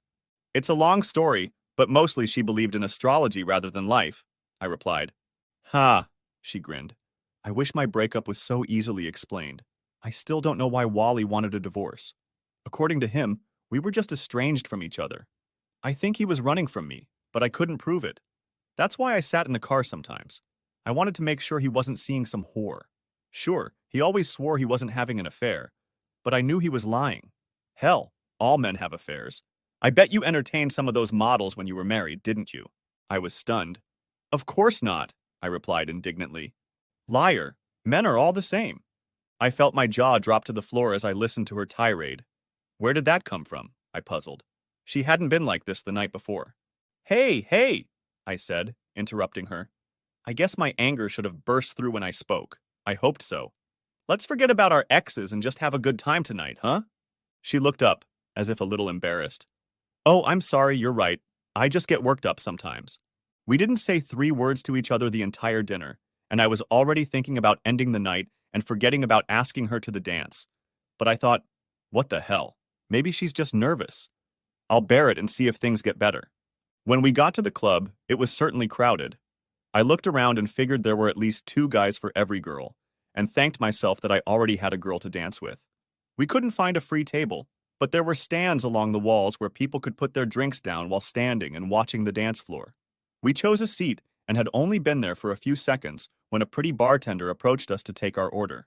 She explained that as long as our glasses were on a napkin, she knew we were dancing and wouldn't take our drinks away. When we left, we should put our glasses right on the bar so she knew we wouldn't be coming back. We waited until she brought our drinks so we wouldn't lose our place, and then I asked her to dance. My ancestors were masters at the jitterbug. I wasn't as good as they were, but I'd learned enough moves to get by, and was pleasantly surprised when she stayed by my side.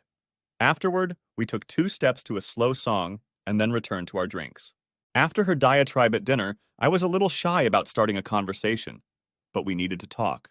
She had told me the night before that she worked at a sports store as a manager, but we didn't delve into that topic.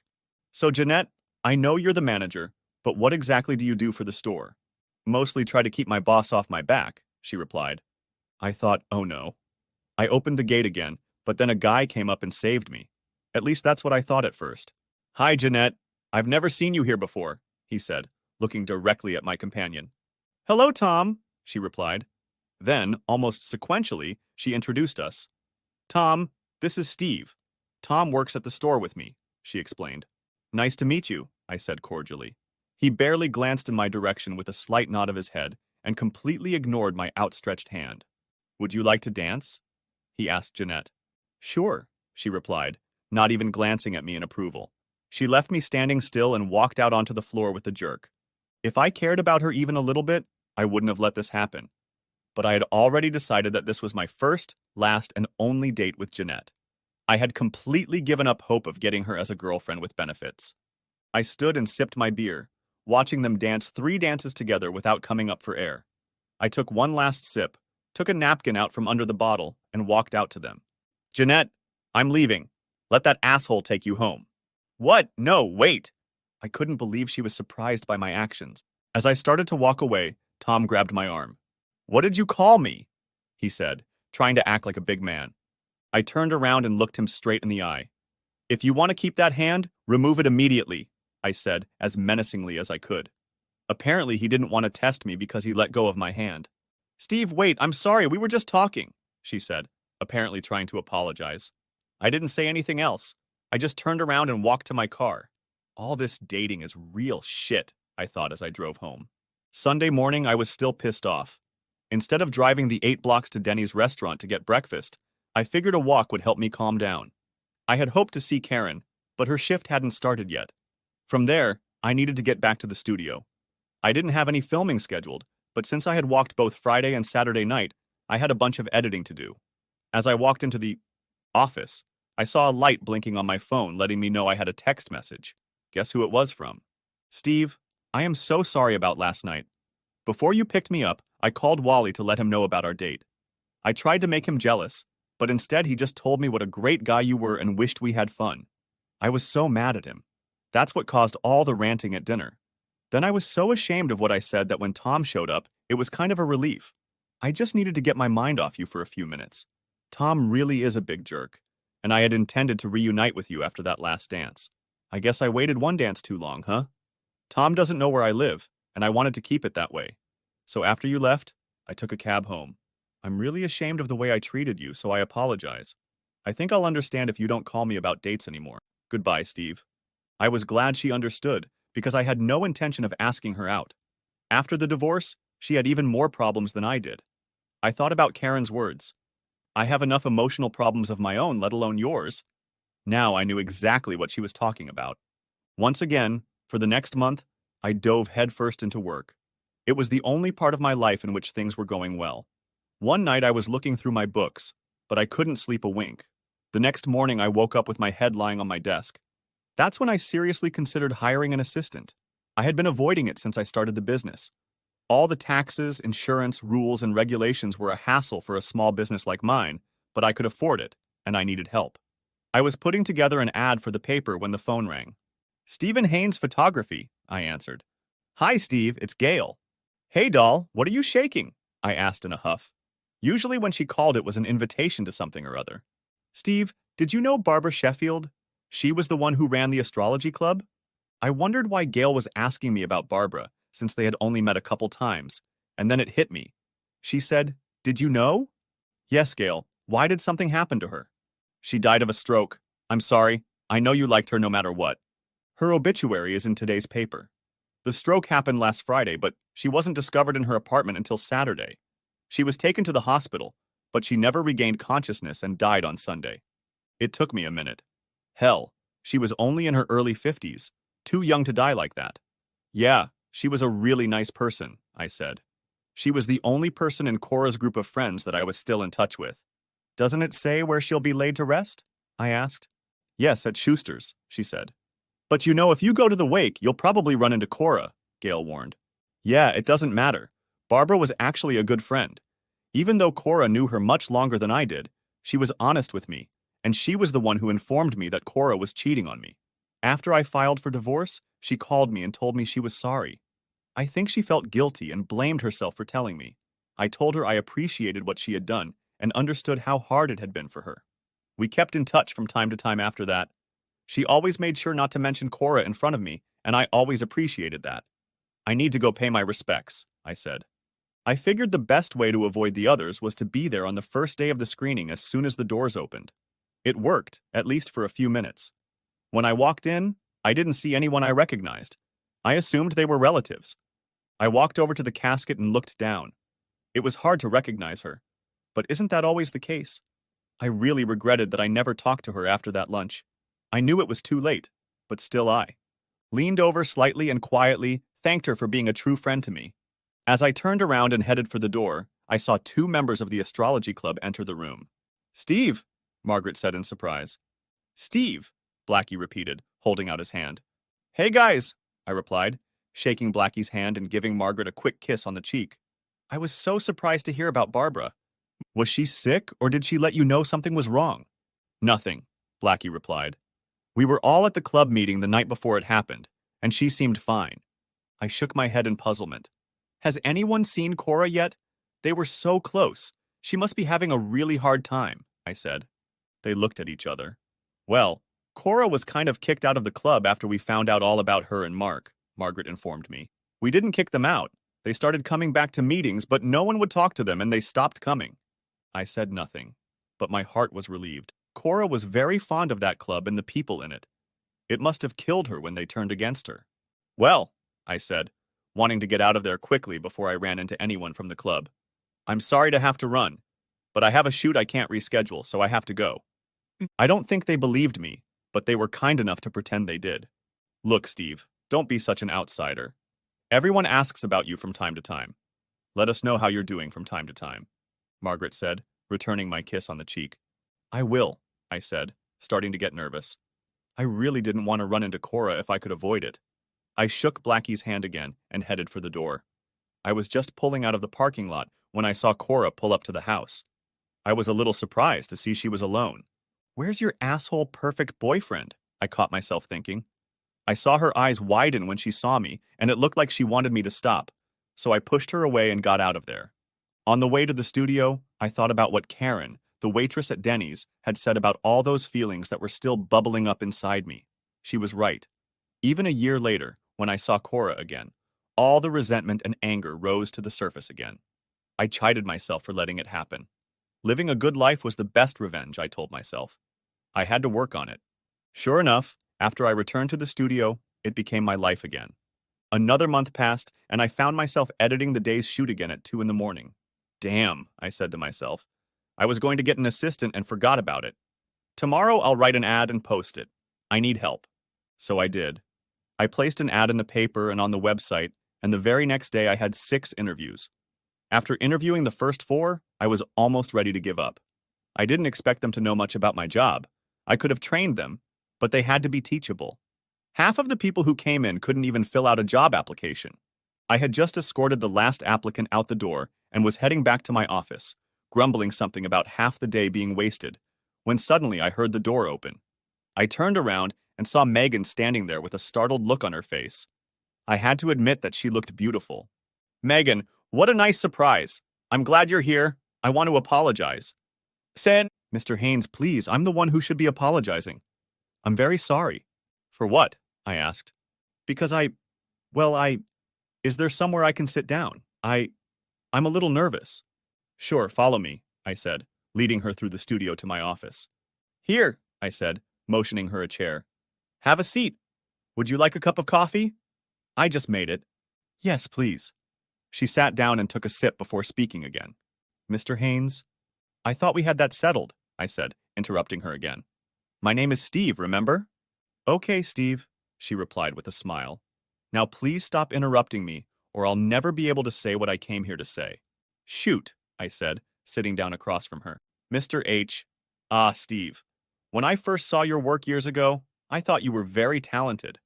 Over the years, you've produced some of the best work I've seen, and I'm not the only one who thinks so.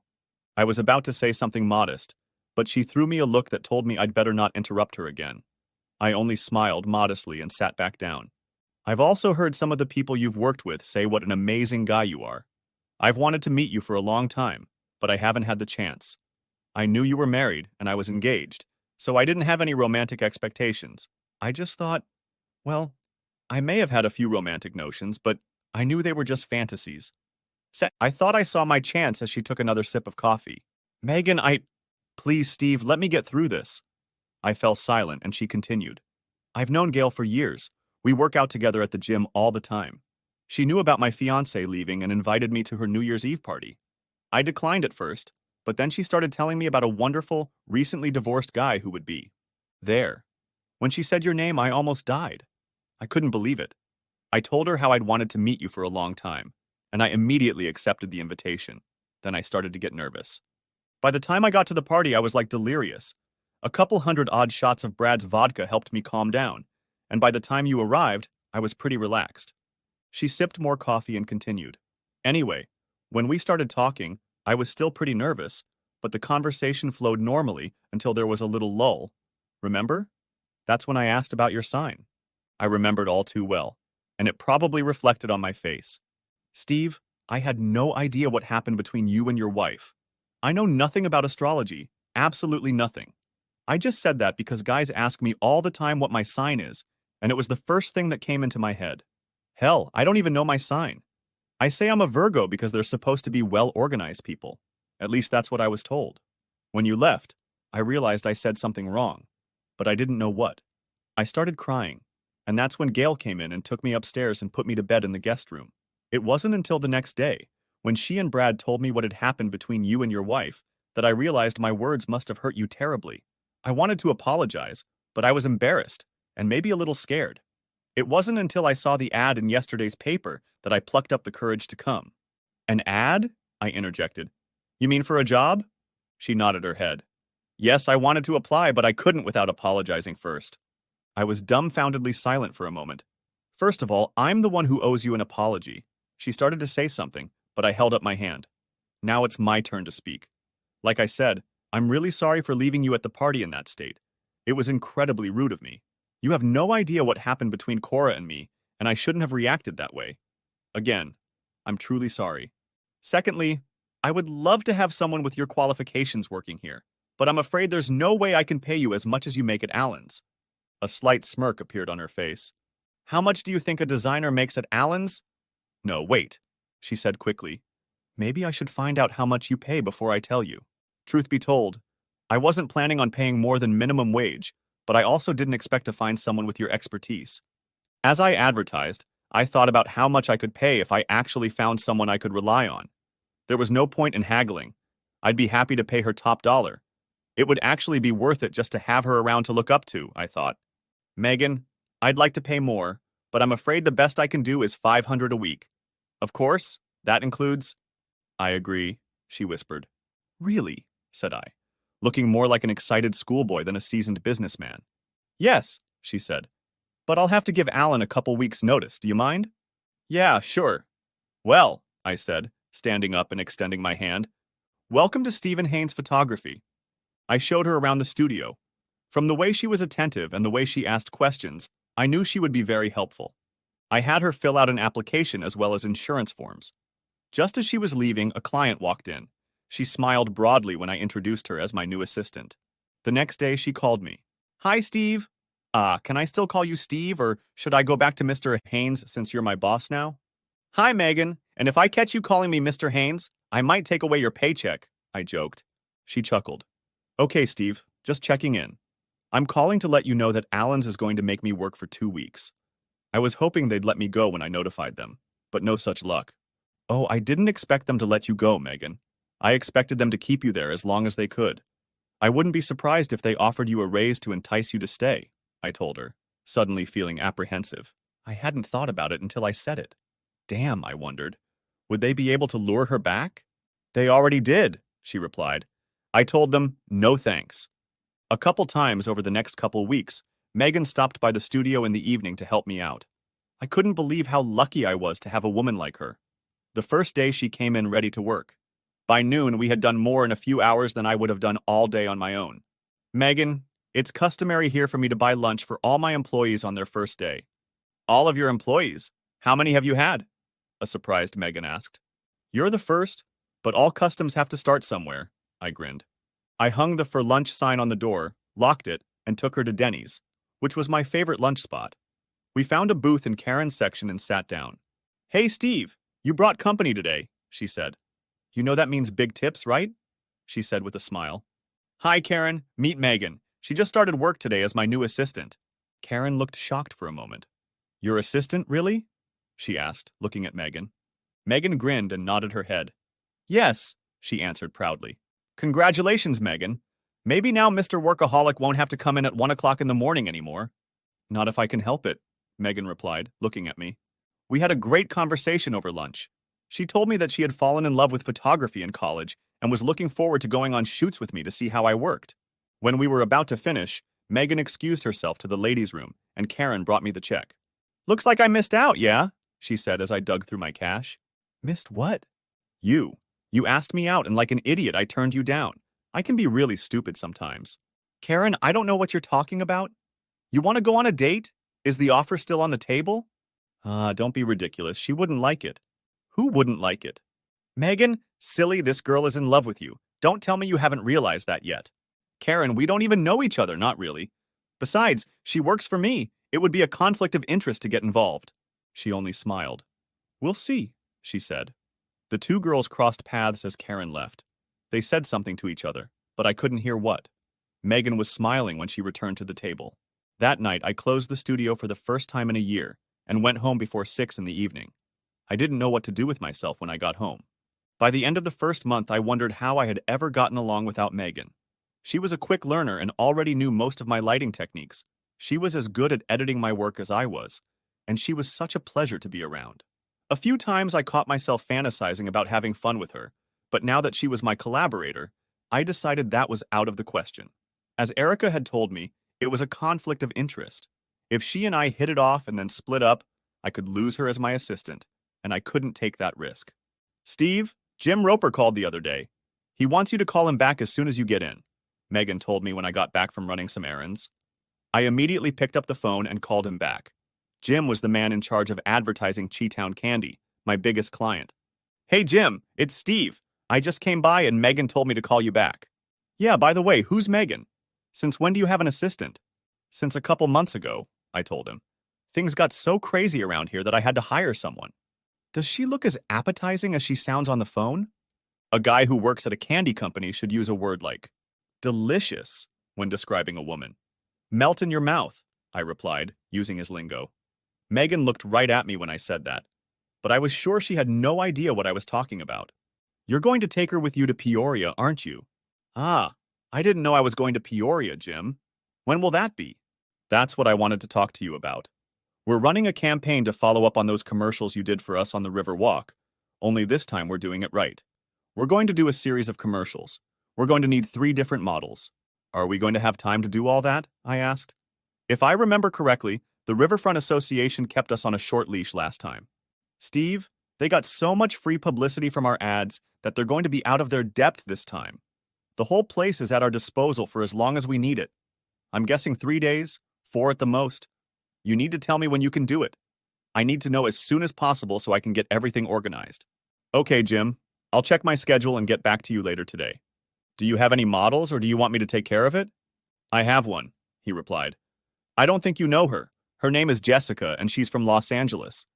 The boss saw her picture somewhere and had to get her for this. The other 2 I'll leave to your discretion. Okay, I said. Let me do some maneuvering and get back to you before the end of the day, I told him before saying goodbye. What was that? Megan asked. It sounded exciting. Well, I don't know about exciting. That's not exactly how I describe Peoria, but it'll be fun. Let's go check the schedule. We need to find a place where we can spend 4 full days. I also need to call Erica Snell and Jean Mathers to see if they can get involved in modeling. Megan and I got to work, and by 4 o'clock in the afternoon, I had called Jim back with the schedule and everything was set. Jessica would fly straight in from LA, and everyone else would meet at Denny's for an early breakfast and drive to Peoria in a 5-car caravan. Megan rode with me, Erica and Jean rode together, and Jim and the rest of the advertising staff made up the rest of the caravan. When we checked into the motel, we were told that Jessica had already arrived. We found her by the side of the pool, dressed, well, almost dressed in a tiny little bikini that left little to the imagination. It was understandable why Jim's boss wanted to get her. She was stunning. Jim sent one of his guys down to the riverfront to scout out locations, while the rest of us discussed what we were going to shoot. Megan, who had experience with set design, suggested a couple of her ideas, which both Jim and I thought were great. It was almost noon when we started shooting, but we had a very productive day. Later, we all went out to eat and then went back to the motel to get to bed early. The next day was going to be a long one. We were going to shoot from dawn to dusk.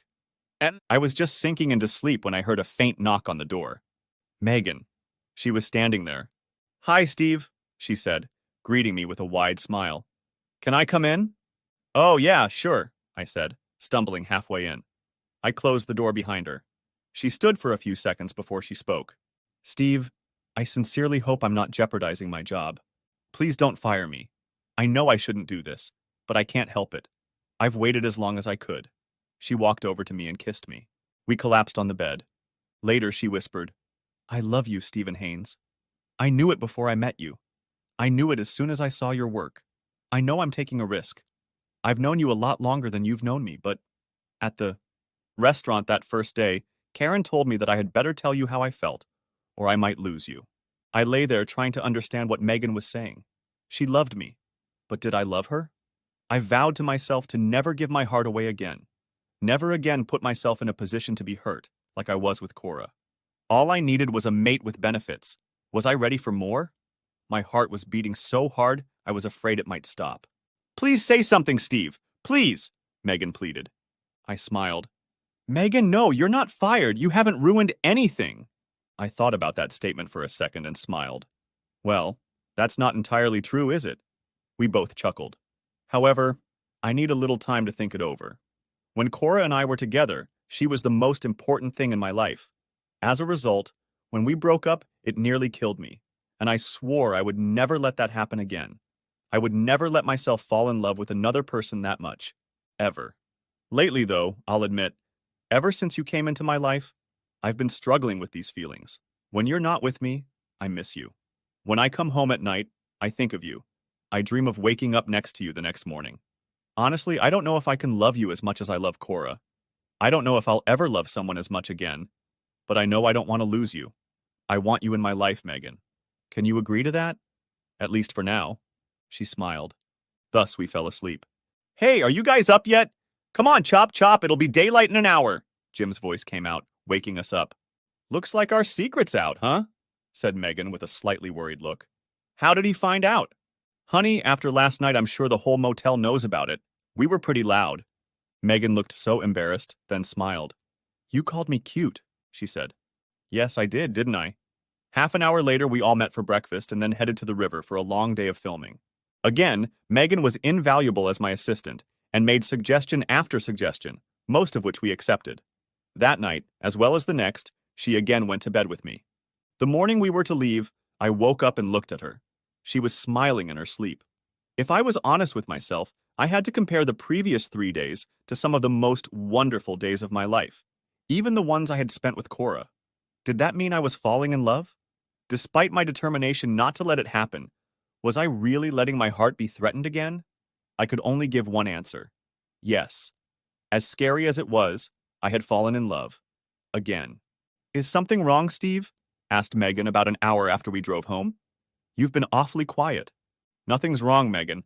I've just been doing a lot of thinking, soul digging. Do you regret that we slept together? I know you're still hurting over Cora. I would never have had the courage to approach you the way I did. But after what Karen said, well, my fear of losing you was greater than my fear of telling you how I felt. I'm sorry, Steve. I didn't mean to pressure you into doing something you didn't want to do. That's the thing, Megan. I want this, more than anything. When Cora and I broke up, I said to myself, never again. And I did, at least then. I've spent the last year and a half trying to steel myself, telling myself that I didn't need anyone, that my studio was my only passion. And for a while, I believed that too. And then you came along and showed me how stupid I was. You made me realize how lonely an existence with that kind of attitude can be. You opened my heart again and walked right in. I still have many emotions to deal with, but I'm sure one of them is love. Love for you, I said. Steve, I looked at her. She was very emotional and tears were streaming from her eyes. Are you okay? I asked. Yeah, she replied, nodding her head slowly and reaching into her purse for a tissue. It's like a dream come true. I've wanted this for so long, but I never dared to think it would actually happen. She wiped her eyes. I love you with all my heart. When we got back to Chicago, we talked and decided to take our time. After all, we hadn't even met yet, so that's where we decided to start. A couple days after we got back, Jim stopped by the studio to see what we already had from the shoot. Where's Megan? He asked after being there for a few minutes and not seeing her. She left on business, I informed him. You're a lucky man, Steve. She's wonderful, beautiful, smart. God, what I wouldn't have done to find one, he said with desperation in his voice. I didn't know what you were looking for. You always seem to be happy as a bachelor. Don't get me wrong, I'm fine with it. It's just that when I see a couple like you and Megan, well, I guess I'm just a little jealous. I figured sometimes I could be dangerous when I did that. What do you think about the kids? I asked him. You're kidding. I love kids. I have a wonderful father, and I've always wanted to be just like him. Of course you have to have kids before you can be a father. What about someone else's child? Can you be a good father if the woman already has a child? He looked at me suspiciously. What are you getting at? Jim, have you had lunch yet? No, why? Sam! Because there's a waitress at Denny's where we all had breakfast before we left for Peoria. Her name is Karen. She's absolutely gorgeous, not to mention smart and outgoing. She has a 7-year-old boy. Come on, let's have lunch. I'll introduce you and then you're on your own. I introduced them, and by the time we left, they were like old friends. They started dating and even went out together a few times with Megan and me. A few more months went by, and I realized that I had done it. Given my heart to Megan. I just prayed that she would take better care of it than Cora did. Those of you who have never been to Chicago in the fall don't know what you're missing. The leaves on the trees turn beautiful shades of orange, yellow, and red and dance with the light breeze against the royal blue sky.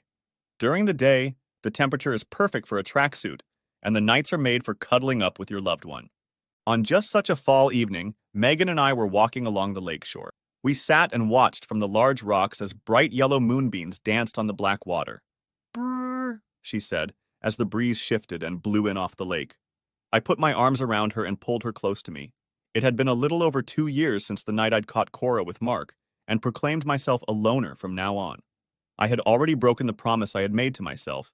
It was time to make it official. Megan, I want to thank you. For what, honey? For fixing my heart. Just 2 years ago I thought it was shattered, and I didn't expect it to ever work just to keep me alive. But you have shown it how to love again. For that, I shall be eternally grateful to you. Oh, that's so sweet. She stopped talking as I slid off the rock and dropped to my knees. Oh my God. Steve, you didn't? She clamped her hand over her mouth and started squealing. Megan Biondi, I said, pulling the ring out of my pocket. Will you marry me? She was at a loss for words. She just held out her left hand and nodded, tears streaming from her eyes. I put the ring on her finger just before she jumped off the cliff and threw herself into my arms. She kissed me a few times and then laid her head on my chest. She still couldn't speak. We set a date for the following May. It was an unseasonably warm day in early March. Megan and I were sitting in the back office sorting out our latest assignment when I heard someone come through the front door. I'll see who it is, honey, I said, as I stood up and headed for the exit. At first, I thought my eyes were deceiving me. Cora. Hi, Steve, she said modestly. How are you? She looked good. Her blonde hair was as silky as I remembered it, and her blue eyes were like the waters of a Caribbean island. I'm doing fine, Cora. How about you? She tried to smile weakly. Oh, not too well. I've come to tell you that I'm sorry for what I did to you to us. You were right all along. Life is what we make of it, not what the stars say. I still didn't know it the last time we spoke.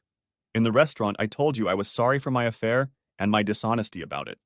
When you confronted me in the motel room, I'd never been so ashamed in my life. When you broke my rings, I broke down with guilt. I never meant to hurt you like that. But at the same time, I still believe that Mark was my destiny, not you. God, how can a girl be wrong? So you don't believe in astrology anymore? No, I don't believe anymore, Steve. The stars told me Barbara would live to a ripe old age, and she died at 57.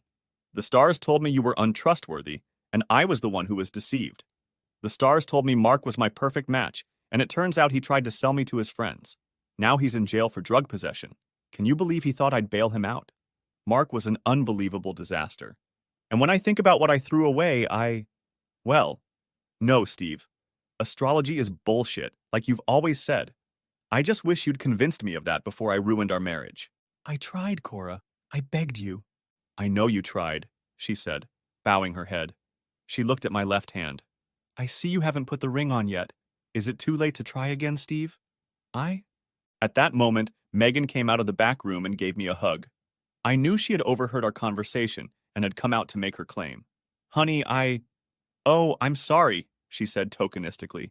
I didn't realize you were talking to a customer. Until that second, there had been hope on Cora's face. Megan, this is Cora, my ex-wife. Cora, this is Megan, my fiancée.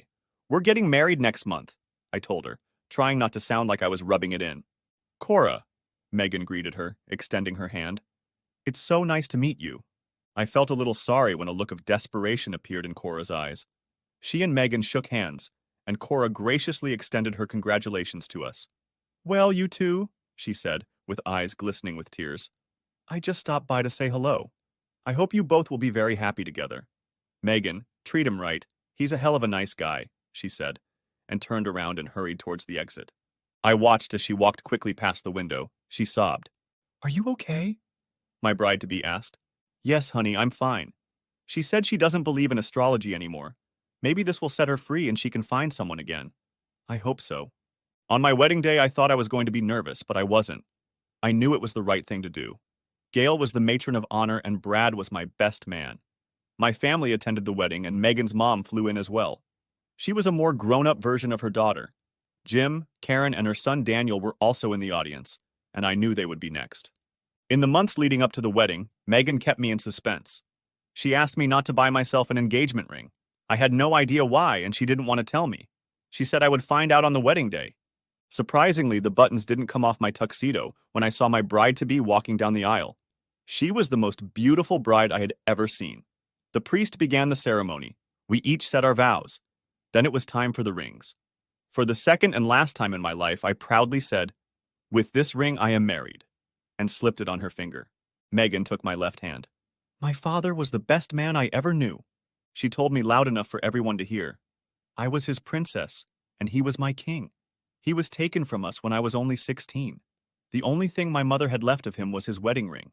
She wanted me to give it to you on the happiest day of my life. We both know he would have approved. It is with this ring that I am getting married, she said with tears in her eyes. I now pronounce you husband and wife. You may kiss the bride. Epilogue. 6 months after Steve and Megan's wedding, Jim and Karen also wed. Daniel was Jim's best man. Megan and Steve continued to work together, and Steve's studio grew in size, growing and growing.